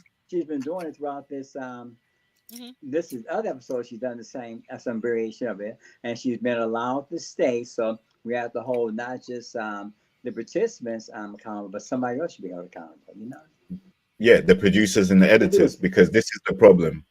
They put characters on the show, and when they display the certain characters display wild or problematic behavior, it resonates Yeah, with some fans and viewers. that's right. So that increases viewership because those people are more invested and more engaged because there's an element of them in some of these characters, and that's what increases the ratings. But that is going to depreciate the value of the true love connections because there aren't that many anymore. Now That's you're right. seeing all these behaviors that overshadow the purpose of the show.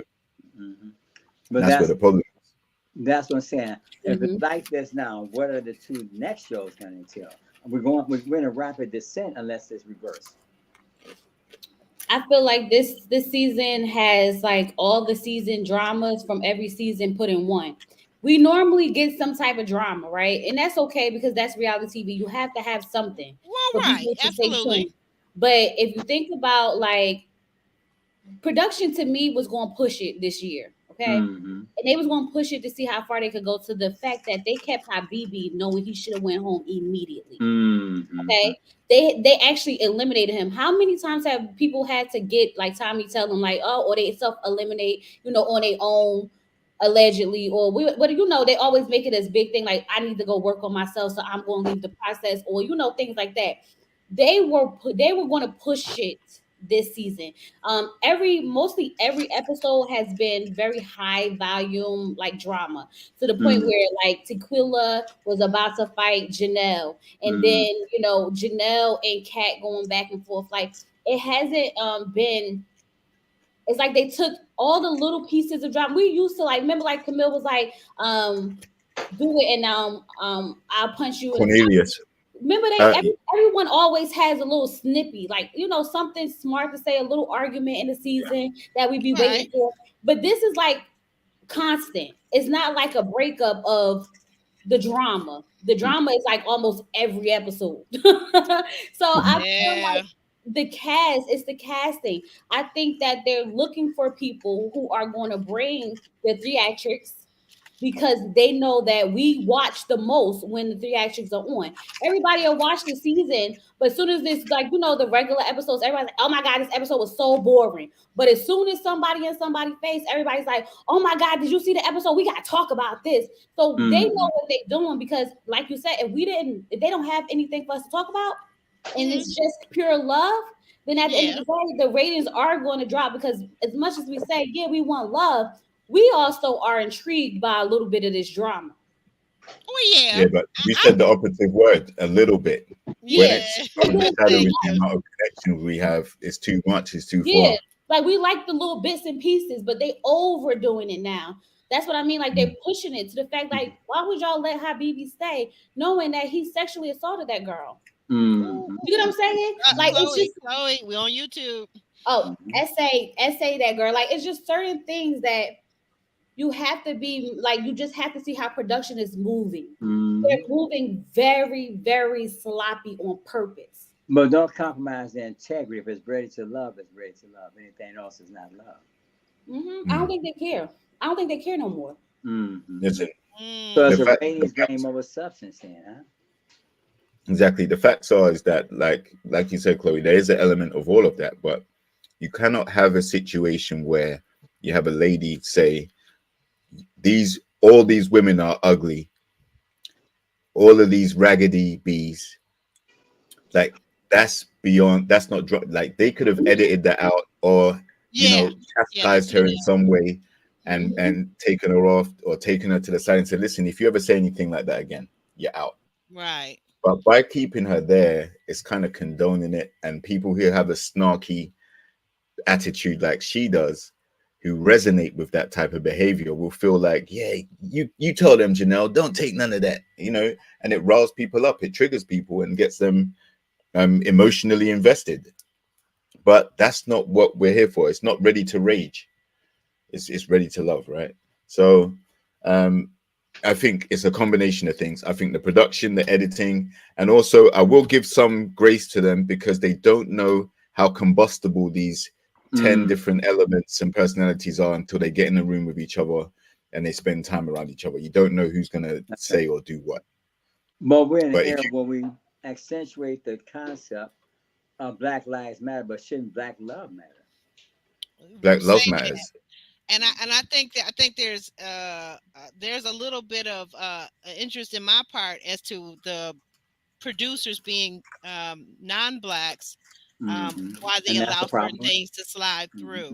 I'm gonna say that there's certain things that they allow to slide through, like to JR's point, that things that could have been edited out that we need not to ever have seen or heard. It kind of plays into some stereotypes, at least in my mind, and systemic issues. Yeah, some systemic issues, Yes. exactly. Mhm. But as we move forward, and we're gonna get ready to wrap things up, but there's a lot of things because that took up a lot, and there's so much to that. Like I said, there's layers to it. But we see Marie slide into well, oh, let me back up. Let me back up a little bit. So we see, I think it was it Marie that was talking to Katerina, because as we said, Quentin obviously was talking to his girl Janelle and telling her, to just calm down. We see him in confessional saying he's got a little bit of concern about this because typically the women he date and the women he's in a relationship with tend to be mature. So one thing I've said on my Facebook page and on Instagram, I think I've said it too, is that age does not necessarily bring maturity, and people need to understand that. So somebody's 40, they're 50, they're 60, that doesn't mean that emotionally they're intelligent. That doesn't mean that they have these characteristics that you would like to think that they might have. It doesn't mean that. You have to check and see if they have that. But I believe it was Marie that was talking to Katerina. And I will say this, my take on Katerina, and this is for her blow up too, and telling Janelle to pull up to her house. I think she has to take some ownership of this thing, because you can only give, like, a person can only argue with me so much, and then as someone has pointed out, that saying that if you see two people arguing, you don't know which one's the fool and which one's not. So you can give someone something, and for her to have told Katerina in real time on Instagram or whatever to pull up to her home, and I guess actually gave her the address, I got a problem with that. So she says, she's telling Marie she's 34 and she's never had a fight in her life. Maybe this is the reason why I'm wondering too. This is just me. I'm wondering if her being part African, I'm wondering if she's grown up in communities where it's predominantly white. And I'm not saying this, I'm just wondering, because for me, as a Black woman that has grown up around Black people, I understand that certain things are triggers to other Black people. So I don't go there. I don't do mama jokes, okay? I'm not going to sit up and talk about nobody's mama, because unless you're outside of New York where it seems to be acceptable, mama jokes will get you hurt real quick, real fast, in a hurry. Okay, here in Detroit and elsewhere where I've been around the world, around the country, Houston, Texas, Chicago, mama jokes are really not funny. Okay, so I'm just wondering, like, is the Katerina, for you guys, because this is me talking and this is my opinion, but for you, JR, for you, Chloe, for you, Calvin, do you feel like Katerina had any ownership in this argument and how far it went? I think she had ownership in a sense where she said she had enough, right?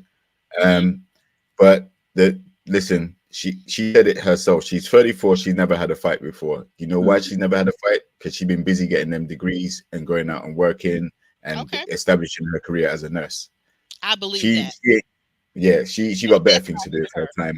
Off to her. I do think that's and excellent. Get into fights and scraps and be pulling up on people. No, Kat's not like that, right? But I also think you have to defend yourself against someone like Janelle.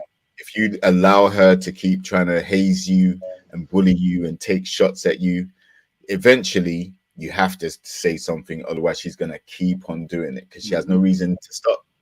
Good point. Good point. Also, we see beautiful people are not always beautiful. You know, just because you look good, I mean that you. Ooh, now you can say that. Say that real loud for the cheap seats. But the quality and integrity can be lacking. You know. Speak up just a tad bit. I'm having trouble hearing you over here on this side. I'm sorry, Calvin. I was saying, just because you're beautiful on the outside does not mean that you're beautiful in the inside. You know, just because you have an education doesn't mean that you're wise. Beauty's only skin deep. Exactly, beauty is only skin deep, and I guess we're saying that about maybe Janelle. Okay. All right. We see as we move on, Marie has a special soap that has been requested from Jessica. He brings it to her. And I don't know if it's just me, but Jessica seems very unimpressed and very unappreciative. He says in his confessionals to us that he's leaning toward Jessica. It's her race to lose. But what I see as a viewer is that Jessica seems both bored and distracted and or disinterested in this man. So, you guys have any take on that? What was your thoughts on that? Man, she had those glasses on, doing her little stretches, Pilates or whatever. She was ready to Mm-hmm. go to bed. She ain't interested in Morier, anything he had to say. There's no connection. And as Ron would say, apparently there was not going to be. I mean, like, she didn't even get up to say greet him and accept the soap, for example, and even just give him a warm hug and embrace. He brought the Like soap she- too late. She already took a shower. She's like, "You don't need this soap now?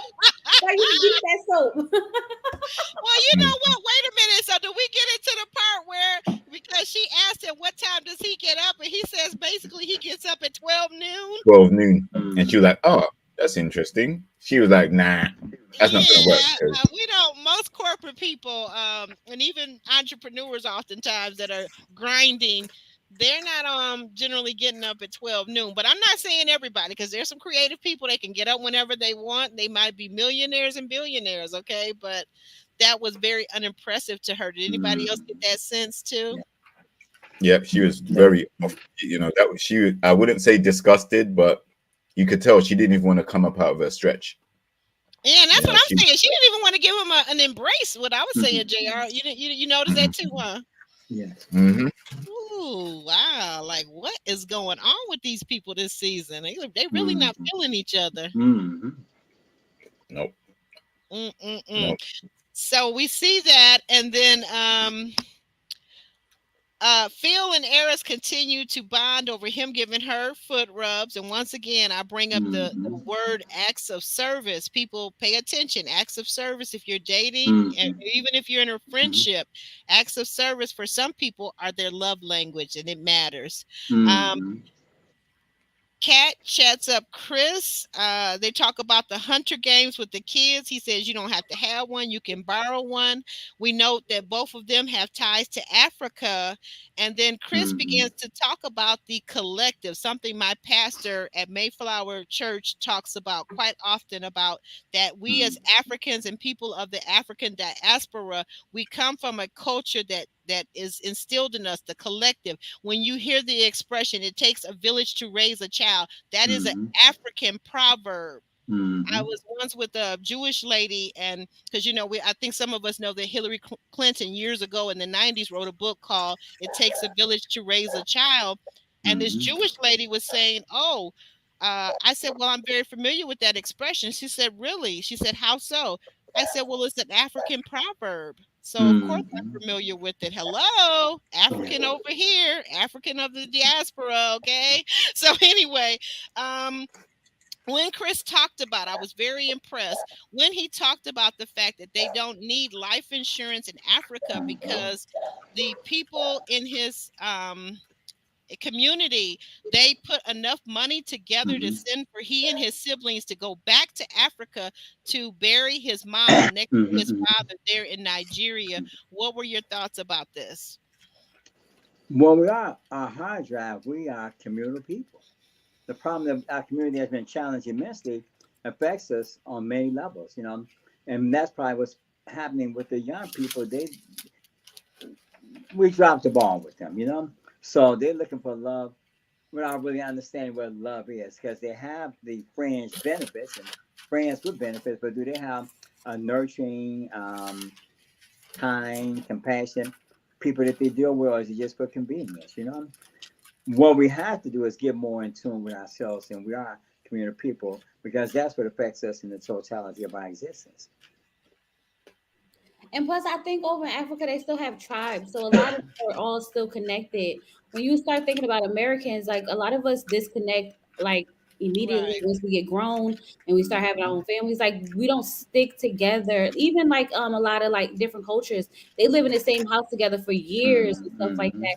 I know like a lot of traditional Indian people who are like 40 years old who live with their parents because they're not married yet. Like they have different traditions and things like that than we do as Americans. So of course it's gonna be a disconnect. I would love for us to be able to be like that, but we can't even get people to come to the family reunion. You know what I mean? Like it just is what it is.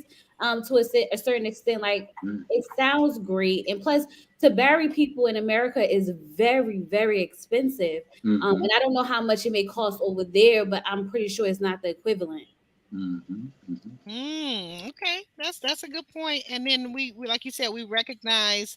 Now currently my work environment involves a number of people that are immigrants to this country, to the U.S., and a number of different cultures. And as I spend time getting to know them, and they're teaching me their language and they're teaching me their culture, I see again the disconnect. But the other thing that I find interesting is that I also can see that when people have been here in this country for a period of time, they Mhm. become what we call Americanized, Yeah. and some of that culture begins to slip and slide away. So for me, like that's why I said early on, if you guys recall, several episodes ago, I said earlier, and Ron disagree with me. I feel like Chris should stay within his African and Nigerian culture and find someone that suits him from that aspect, and then he won't be Mhm. butting head with American women. True.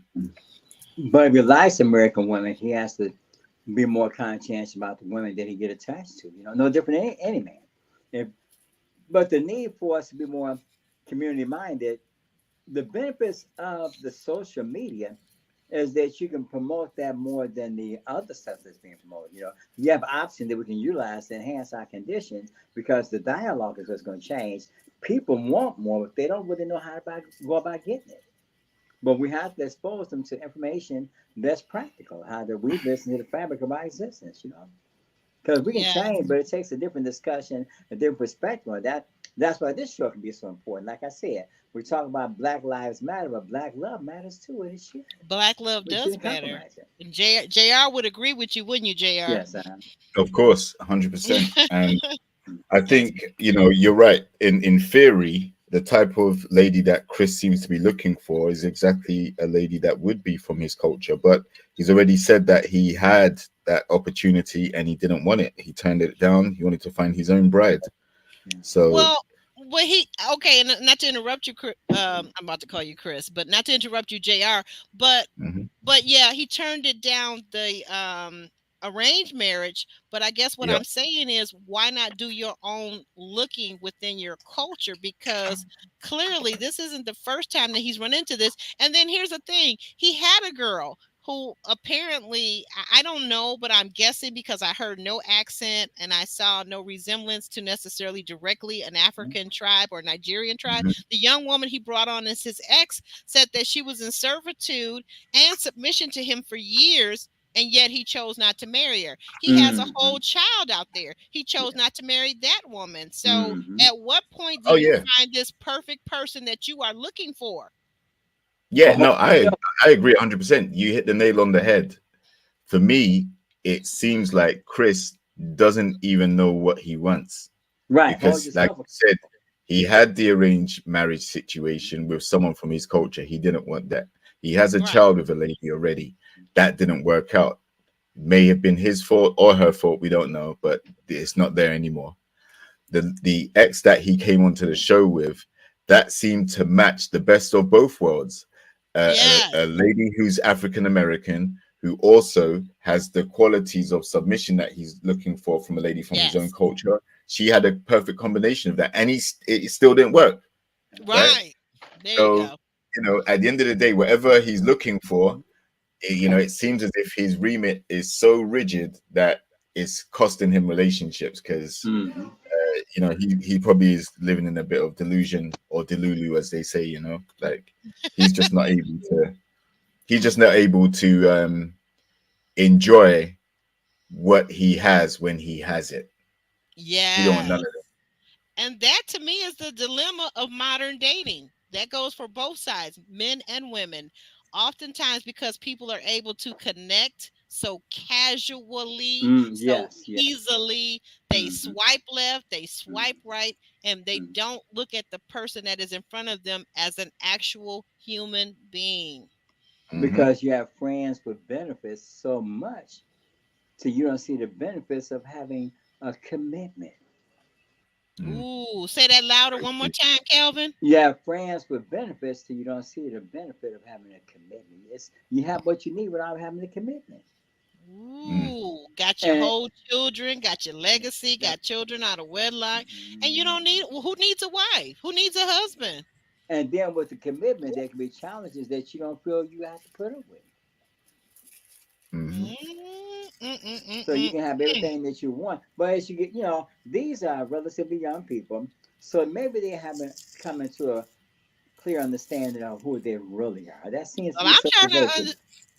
Well, Calvin, Yes. I would like to agree with you on the when Kira was still on the show, Mhm. and suffering from maybe perhaps a little bit of racial identity.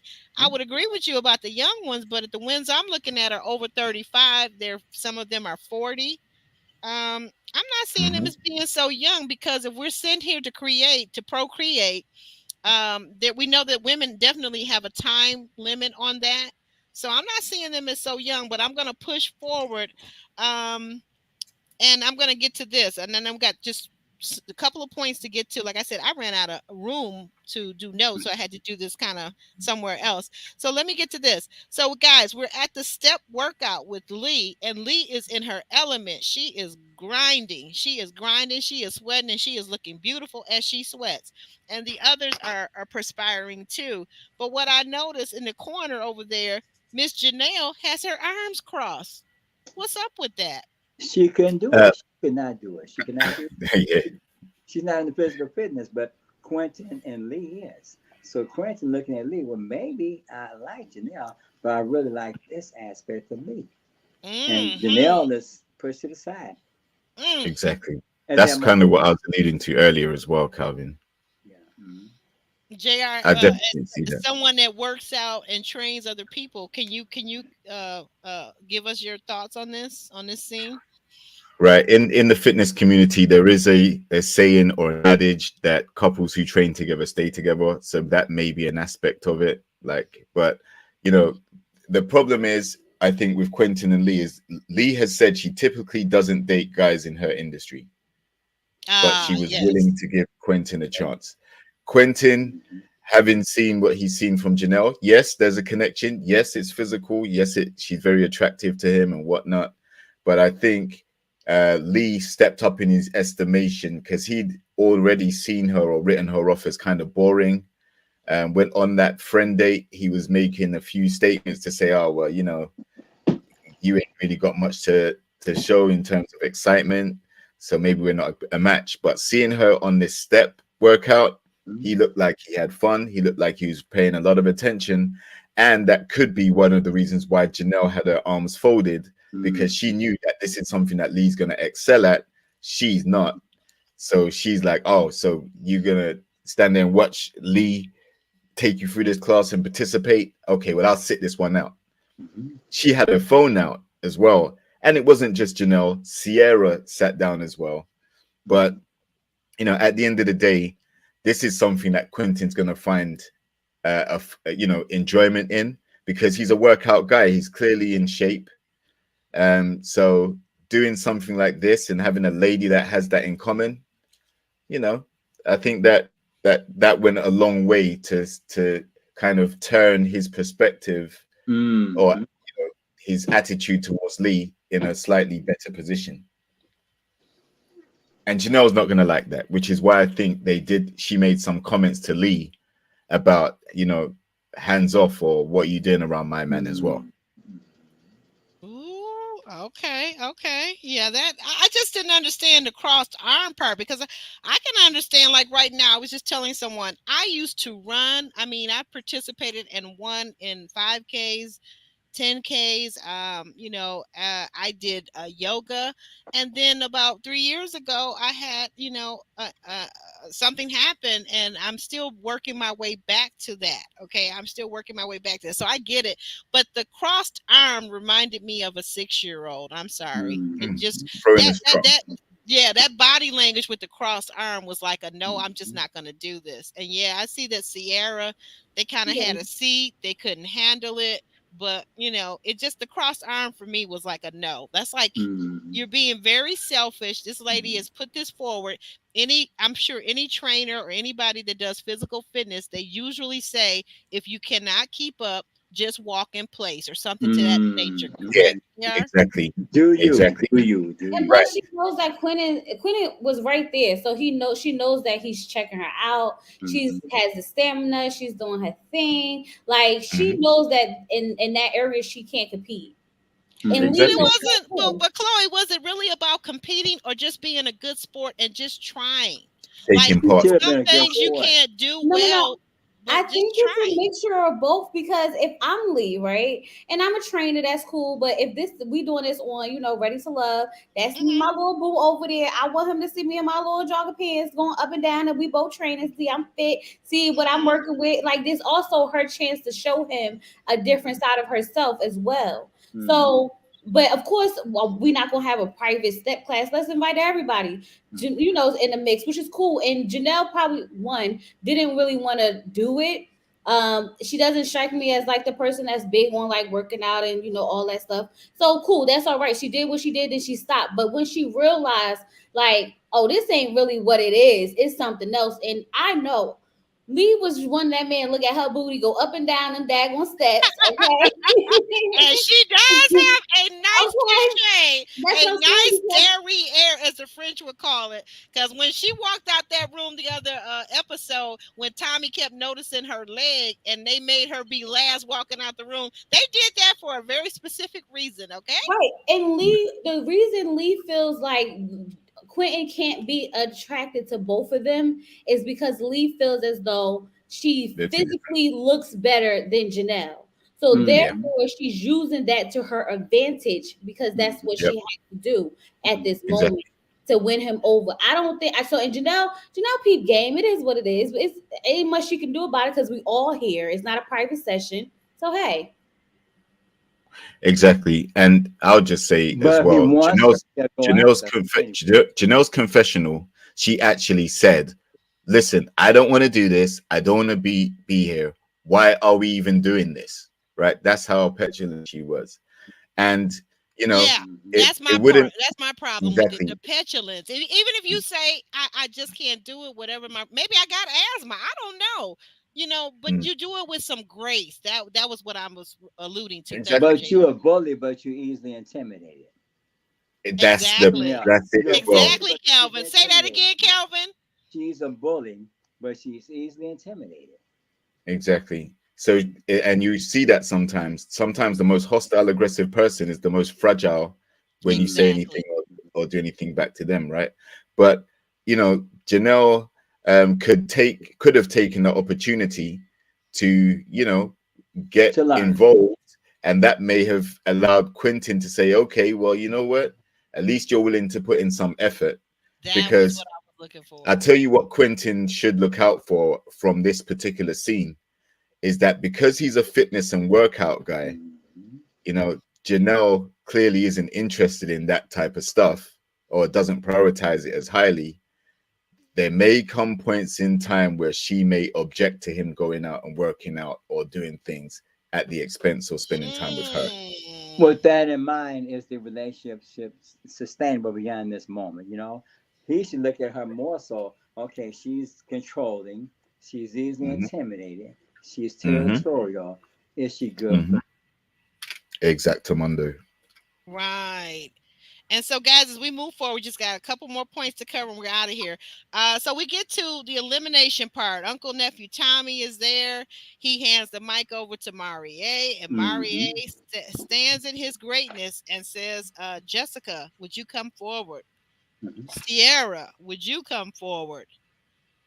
And we're left with a cliffhanger, basically, is what it is. What I want to know from my panelists is, who do you think will be sent home?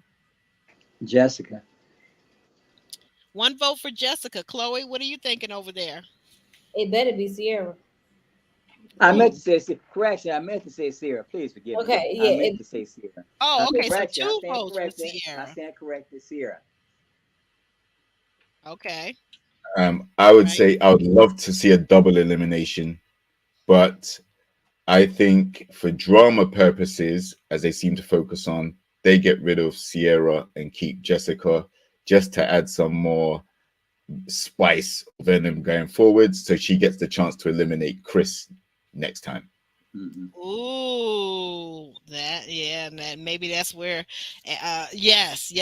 I think I want to say I thought it was going to be Jessica, but I see Sierra because she's begging to go home. We're gonna let her go home. This is a great way to let her out of her contract.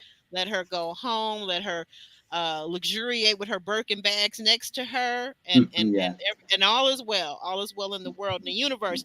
But now, guys, we come to this final. We got we got scenes and trailers from next week, and I am livid.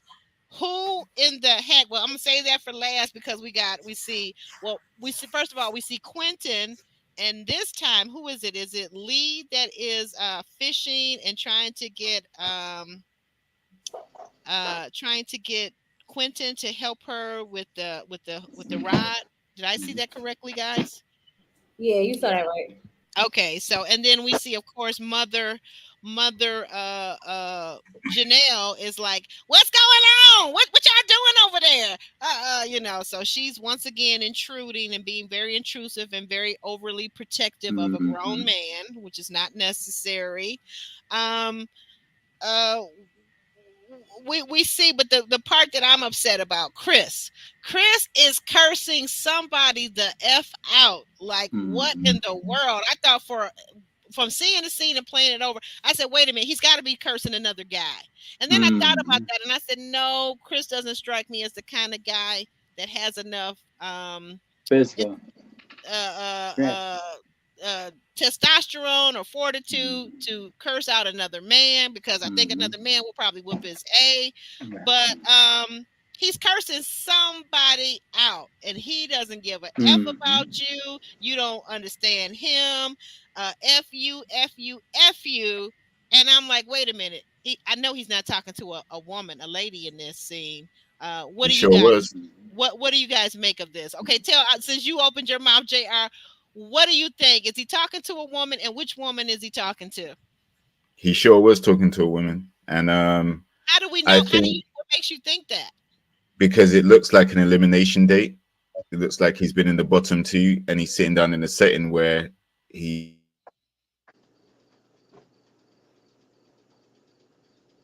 Say again.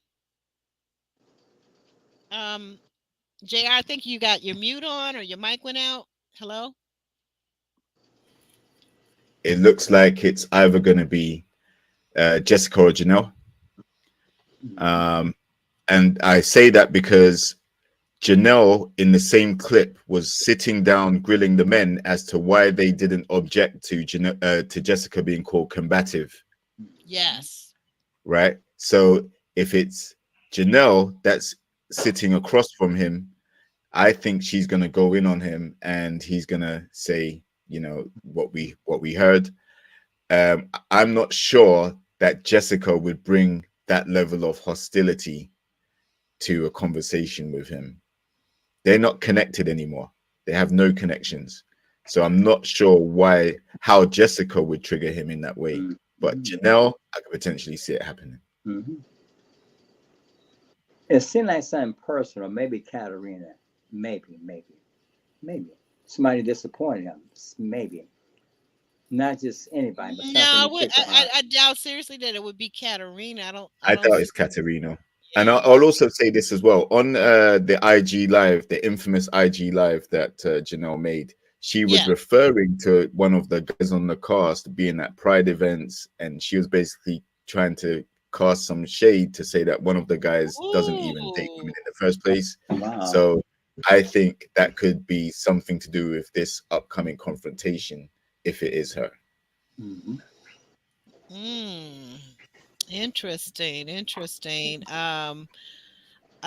Chloe, as we close out, Chloe, definitely we want to find out what is Chloe saying. We want to drop some yellow hearts in our chat. And if you're watching on the replay, yellow hearts, purple hearts are mine, yellow hearts for Chloe. Drop them in the chat. Leave them in the comments section, guys. We need that comment section. We need you in that comment section. We need that interaction. So go ahead, Chloe. You'll close us out, What do you think? Who do you think it was, and I why definitely was think he it's, ranting? I'm sorry. I definitely think it's Jessica. And Chris been ready to dig into Jessica for the longest. Okay. Really? Yeah, he has. And because he doesn't respect women, he's gonna let her have it. Okay. Which is why it doesn't surprise me that he will say the things that it seems like he's gonna say to her, because this seems very on character for him. And I don't like that. One thing I cannot stand is a sassy man. Okay. And I don't like men who talk to women any type of way. I Now, you know can that's call right. me sexist, you could call me whatever, but I always feel like a man who cannot control his mouth when talking to a woman, no matter how he feel. We was just on this panel with three men, and all of them said we don't get in women's business. We don't even argue with women. We don't do any of that. So as soon as a man raises his voice at me, oh, you lost me now. And so I'm ready to see what this looks like completely, what triggered it for one, and if it was really warranted, which there's no reason I would think would be warranted. Unless she was talking about his mom and his children and his dogs. You get what I'm saying? But I get it. That's what I'm thinking. Like like not even so, just talking about his dog. Maybe put some kind of poison in his dog's drinking water, and off the dog, unalive the dog. Like then but you go off on somebody. But like all of that, like I'm thinking, was that really yeah, necessary, Chris? it's definitely on brand for Chris. And I've been Oh, peeped you it. wait. I'm sorry to interrupt you, Chloe. You're saying that you think it's on brand for Chris? Oh yeah, it's definitely on brand for Chris. Why do you say that? Do you He see Chris doesn't as respect being women. zesty or No. He doesn't respect women. you This did has say nothing that. to, yeah, he doesn't respect women. And I've noticed that just by the things that he say. Yeah, he has I see him as one of those guys who feel as though because I'm a man of a certain caliber, you have to bow down to and do whatever it is I say. When I say jump, you jump. When I say move, you move. He gives me that type of energy. So it doesn't surprise me that he would feel comfortable talking to a woman that way. Mm. Wow. Whenever I hear a man talking to a woman that way, I instantly think of his mother, as in, would you say this to your mother? How would you feel if you walked in and a man was saying this to your mother? But Like, you want to know something? I know that I what don't. would be his reaction? I'm just thinking that. That's what I'm thinking. But I Go ahead. know in a lot of cultures, it's common for men to not respect the women. So like which is why a lot of people come to America for the freedom. The woman isn't free everywhere, so it doesn't. That right. And then there are like different cultures where men have they can have as many wives as they want to. They can treat women however they want. Women are servitude to them. So it wouldn't strike me if this is on brand. Like it's normal to a certain extent, to the point where even they were going to he had an arranged marriage. Now I'm not saying that's uncommon for what probably could happen in his household, but we've heard we know that in certain cultures the woman is like nothing. Hmm.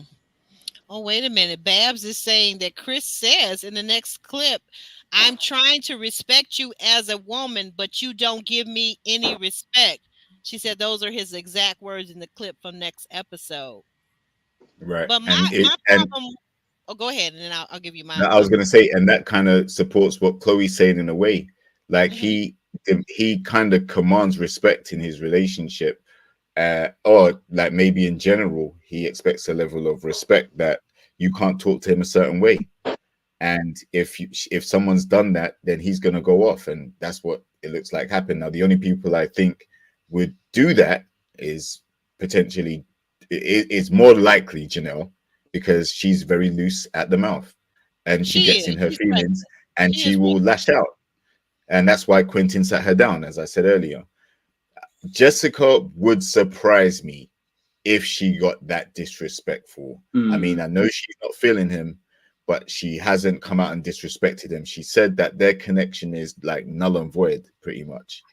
It's completely gone, right? Mhm. Right. I think And, But who she is he connected to? There I was think she may have said something he didn't like. I don't see Jessica going off, but if it's Jessica, I can definitely see her just having this aura about her, like whatever. And it probably gotten to the point where it was like, I'm not here for this. Like, don't dismiss me. If this is an elimination, especially if it's an elimination, we've seen guys start flipping on the girls before they even get to go home. Ooh, let's talk about David from the Houston series. Let's talk about Or- him. Get in front of the enemy. Get in front of Right, the like enemy. we've seen how some, and who's the one who said they already knew they was getting eliminated? They came in there hot and ready to go. Remember, like we've seen guys be on go. They walk through the door. So who's to say that he was even disrespected? If it's Jessica, it's because he been had smoke for her. Right. And Yeah. if it's either Well, one of yeah, them- because he's tried to get to know her and he feels like she hasn't opened up at all. So, you know, that's probably gonna make him feel embarrassed as well. She's there to eliminate him. I can't wait to go off on my rant next week. Chris, you just better. I'm just telling you, just be prepared for my rant, because if it's what I think it is, and then this is, Baz, back to what I said, I had to really say something about this. Chris says, I'm trying to respect you as a woman, but you don't give me any respect. That is no reason to go off on a woman. It reminds me of the liquor store dude that hangs around the liquor store. And the minute, he's trying to holler at you, you could be 10, 11-year-old female. I'm not talking about a teenager. I'm not talking about a woman. And this is things that I've experienced growing up in a city, in the city where you will see men who drink, who do whatever. They hang out around liquor stores. They're perverted. They looking at every little girl. They want to talk to you. They want to try to molest you. And the minute you say no, or the minute you say, well, I'm too young, or I got a boyfriend, or whatever, they gonna curse you and call you all kind of bees and all kind of whores and so forth and so on. Chris, you giving me that vibe. You better not let me catch you on this episode, because I am going to go off. Okay? Just know that. You giving me zesty vibes. My girl Chloe don't say it. She not saying it, but you're giving me very zesty vibes, sir. Giving me very zesty vibes. And you also giving me a little bit of that short man syndrome. Okay? So just let me find out next week. Just let me find out. That's all I got to say. Okay. It's just giving me a very terrible feeling, because whatever you felt for whoever didn't give you any respect, you could have just walked away, sir. You could have just walked away. I think that's easier said than done. Than that. I'm sorry, JR. I think that's easier said than done. If someone does disrespect you, or especially as a guy, you try not to match it, but you're gonna have your breaking point. It depends what was said and what was done. But again, you can't just let someone disrespect you and not do anything. That's insane. I think there are a lot of things you can do, but I'm just thinking that, like I said, him cursing some woman out, I gotta see it. You're right. You're absolutely right, JR. I will retract and backtrack a little bit, because I need to see this whole scene play out. But I'm just thinking, to your point, JR. Oh, I don't care how it play out. I don't like it. I don't like it either. But let me just say this, JR, to your point, when you said that Jessica, you don't see her really giving that much smoke. I think for me, I agree with you. I think Jessica is all about tone. She has a certain tone that she takes with Chris and some men, right? Or we've seen that, right? But I don't see her really being the word, and get back to this word. They said that she was combative. She's not combative. But that's what Chris. She's direct. She's direct. She's simply direct. And for some men, they haven't adjusted to the times. Come out of the 50s and join the rest of the world in 2023, going into 2024. Come out of the 50s, I say. Come out from your culture. You're over here in America now. If you want to have your culture preside over your life, then just stick with the people from your culture and stay away from American women, because we ain't having that. That's very true. But the other thing is, he got the name wrong. It wasn't Jessica that's combative, it's Janelle. Right. That I can see. JR, this is where I'm agreeing with you. I'm saying I absolutely agree. I see Janelle absolutely as being combative, confrontational, and even ignorant in her approach to people. Absolutely. But I have yet, and I'm just saying what we've seen as viewers, I have not seen Jessica be combative. I think she has an issue sometimes, or men could have an issue with her tone. Chris has an issue with her tone. but he should not say combative. And I have to agree with Janelle on this one point, is that we as Black women, we are sick and tired of our men talking about we're combative and giving us stereotypes and feeding us to the wolves. If you want something other than, if you feel like someone else is better than, then just become a pass pro and go get your woman somewhere else. But don't sit there and put things on us that's not true, because the reality is we have held up our nation and our race for decades. For decades. When you look at the civil rights movement, you think of Martin Luther King, then look right behind him and right next to him and see Coretta Scott King, see Rosa Parks, see Sojourner Truth. Black women are the strength of this race. So don't sit up and put us down like this. This is ridiculous. On a show that is about Black love, don't sit up there and do that. Chloe, what were you going to say? I'm sorry, not to cut you off, JR. Chloe, what were you saying? Oh, I was just saying that, like, there's nothing that I would feel is necessary for him to talk to her like that. And I am one of those girls who always talk to me nice or don't talk to me at all. So I don't care what a woman says, and take it however you want.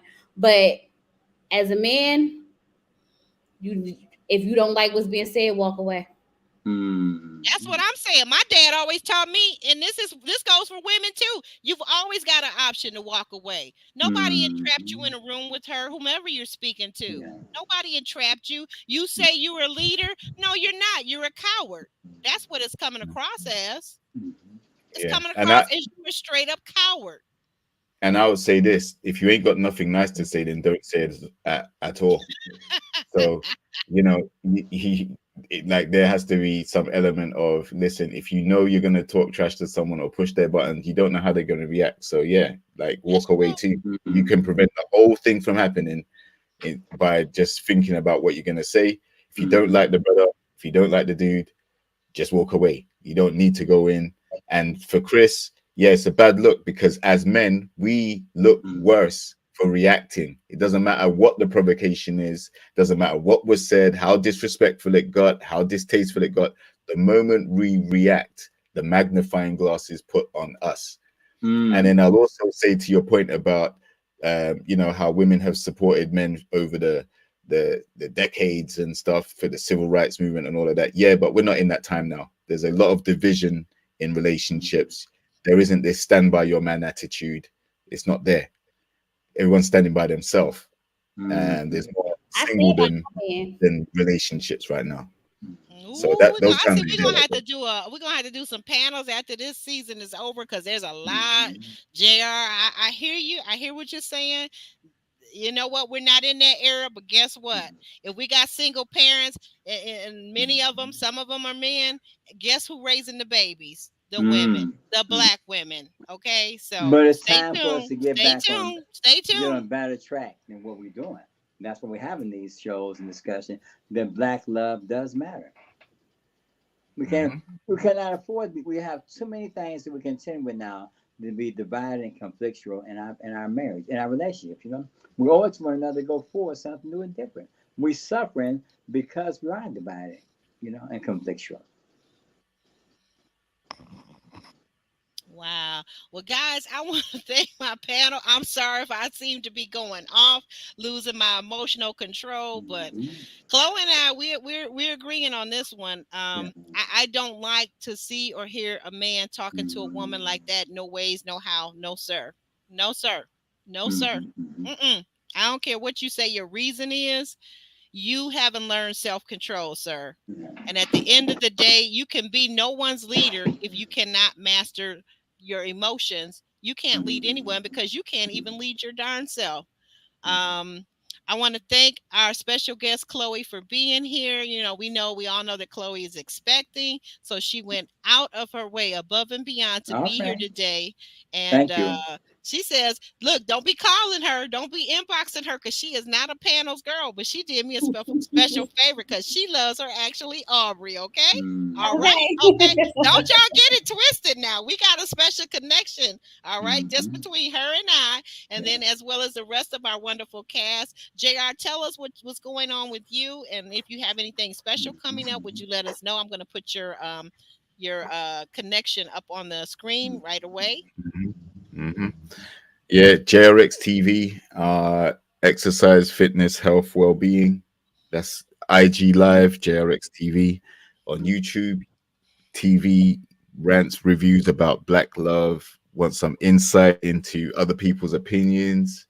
Talking about how we can increase the amount of Black love, not only on the screens but in real life as well. That's what these conversations are about. We have conversations to bridge these gaps and maybe talk about things that are there glaring in our face, but we don't have an outlet to talk about them. So check me out if you're interested in being a part of those conversations or simply listening to different perspectives. Yes, Jared, do me a favor too, if you can, if you have the ability, would you drop it in the chat right quick, your Instagram connect? I don't think I have that here. I'm looking. Please do that. Thank you so much. And Calvin, what would you say to our viewers? Well, thank you for this opportunity. First and foremost, I am an author. I wrote a book, Be Transformed by the Renewal of Your Mind, that deals with the fact that whatever you're going through, you can go through it, but you must go to the next level of thinking. I'm an advocate for mental health, spiritual wellness, and health in general. I'm present on YouTube as Calvin Thompson Transformation Process. I'm also available on Facebook, Calvin Thompson. But my central theme is that there's power in the way that you think. And be mindful of the thoughts that you entertain, and don't be held captive by your imagination. Amen. I agree with you. Absolutely. And I'm actually, Aubrey, will be back again next Sunday at 6:30 p.m. Eastern Standard Time. Please set your alerts, turn your notifications on, subscribe to the channel. And drop by in the comments if you're on the replay. Drop me some purple hearts. Let me know where you're watching from, what country, what city, what state, whatever you want to share.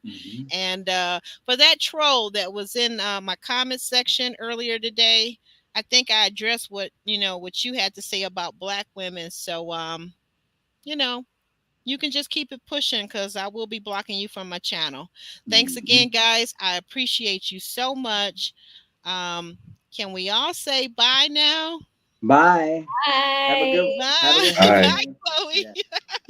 Bye Love now. you guys. Bye now.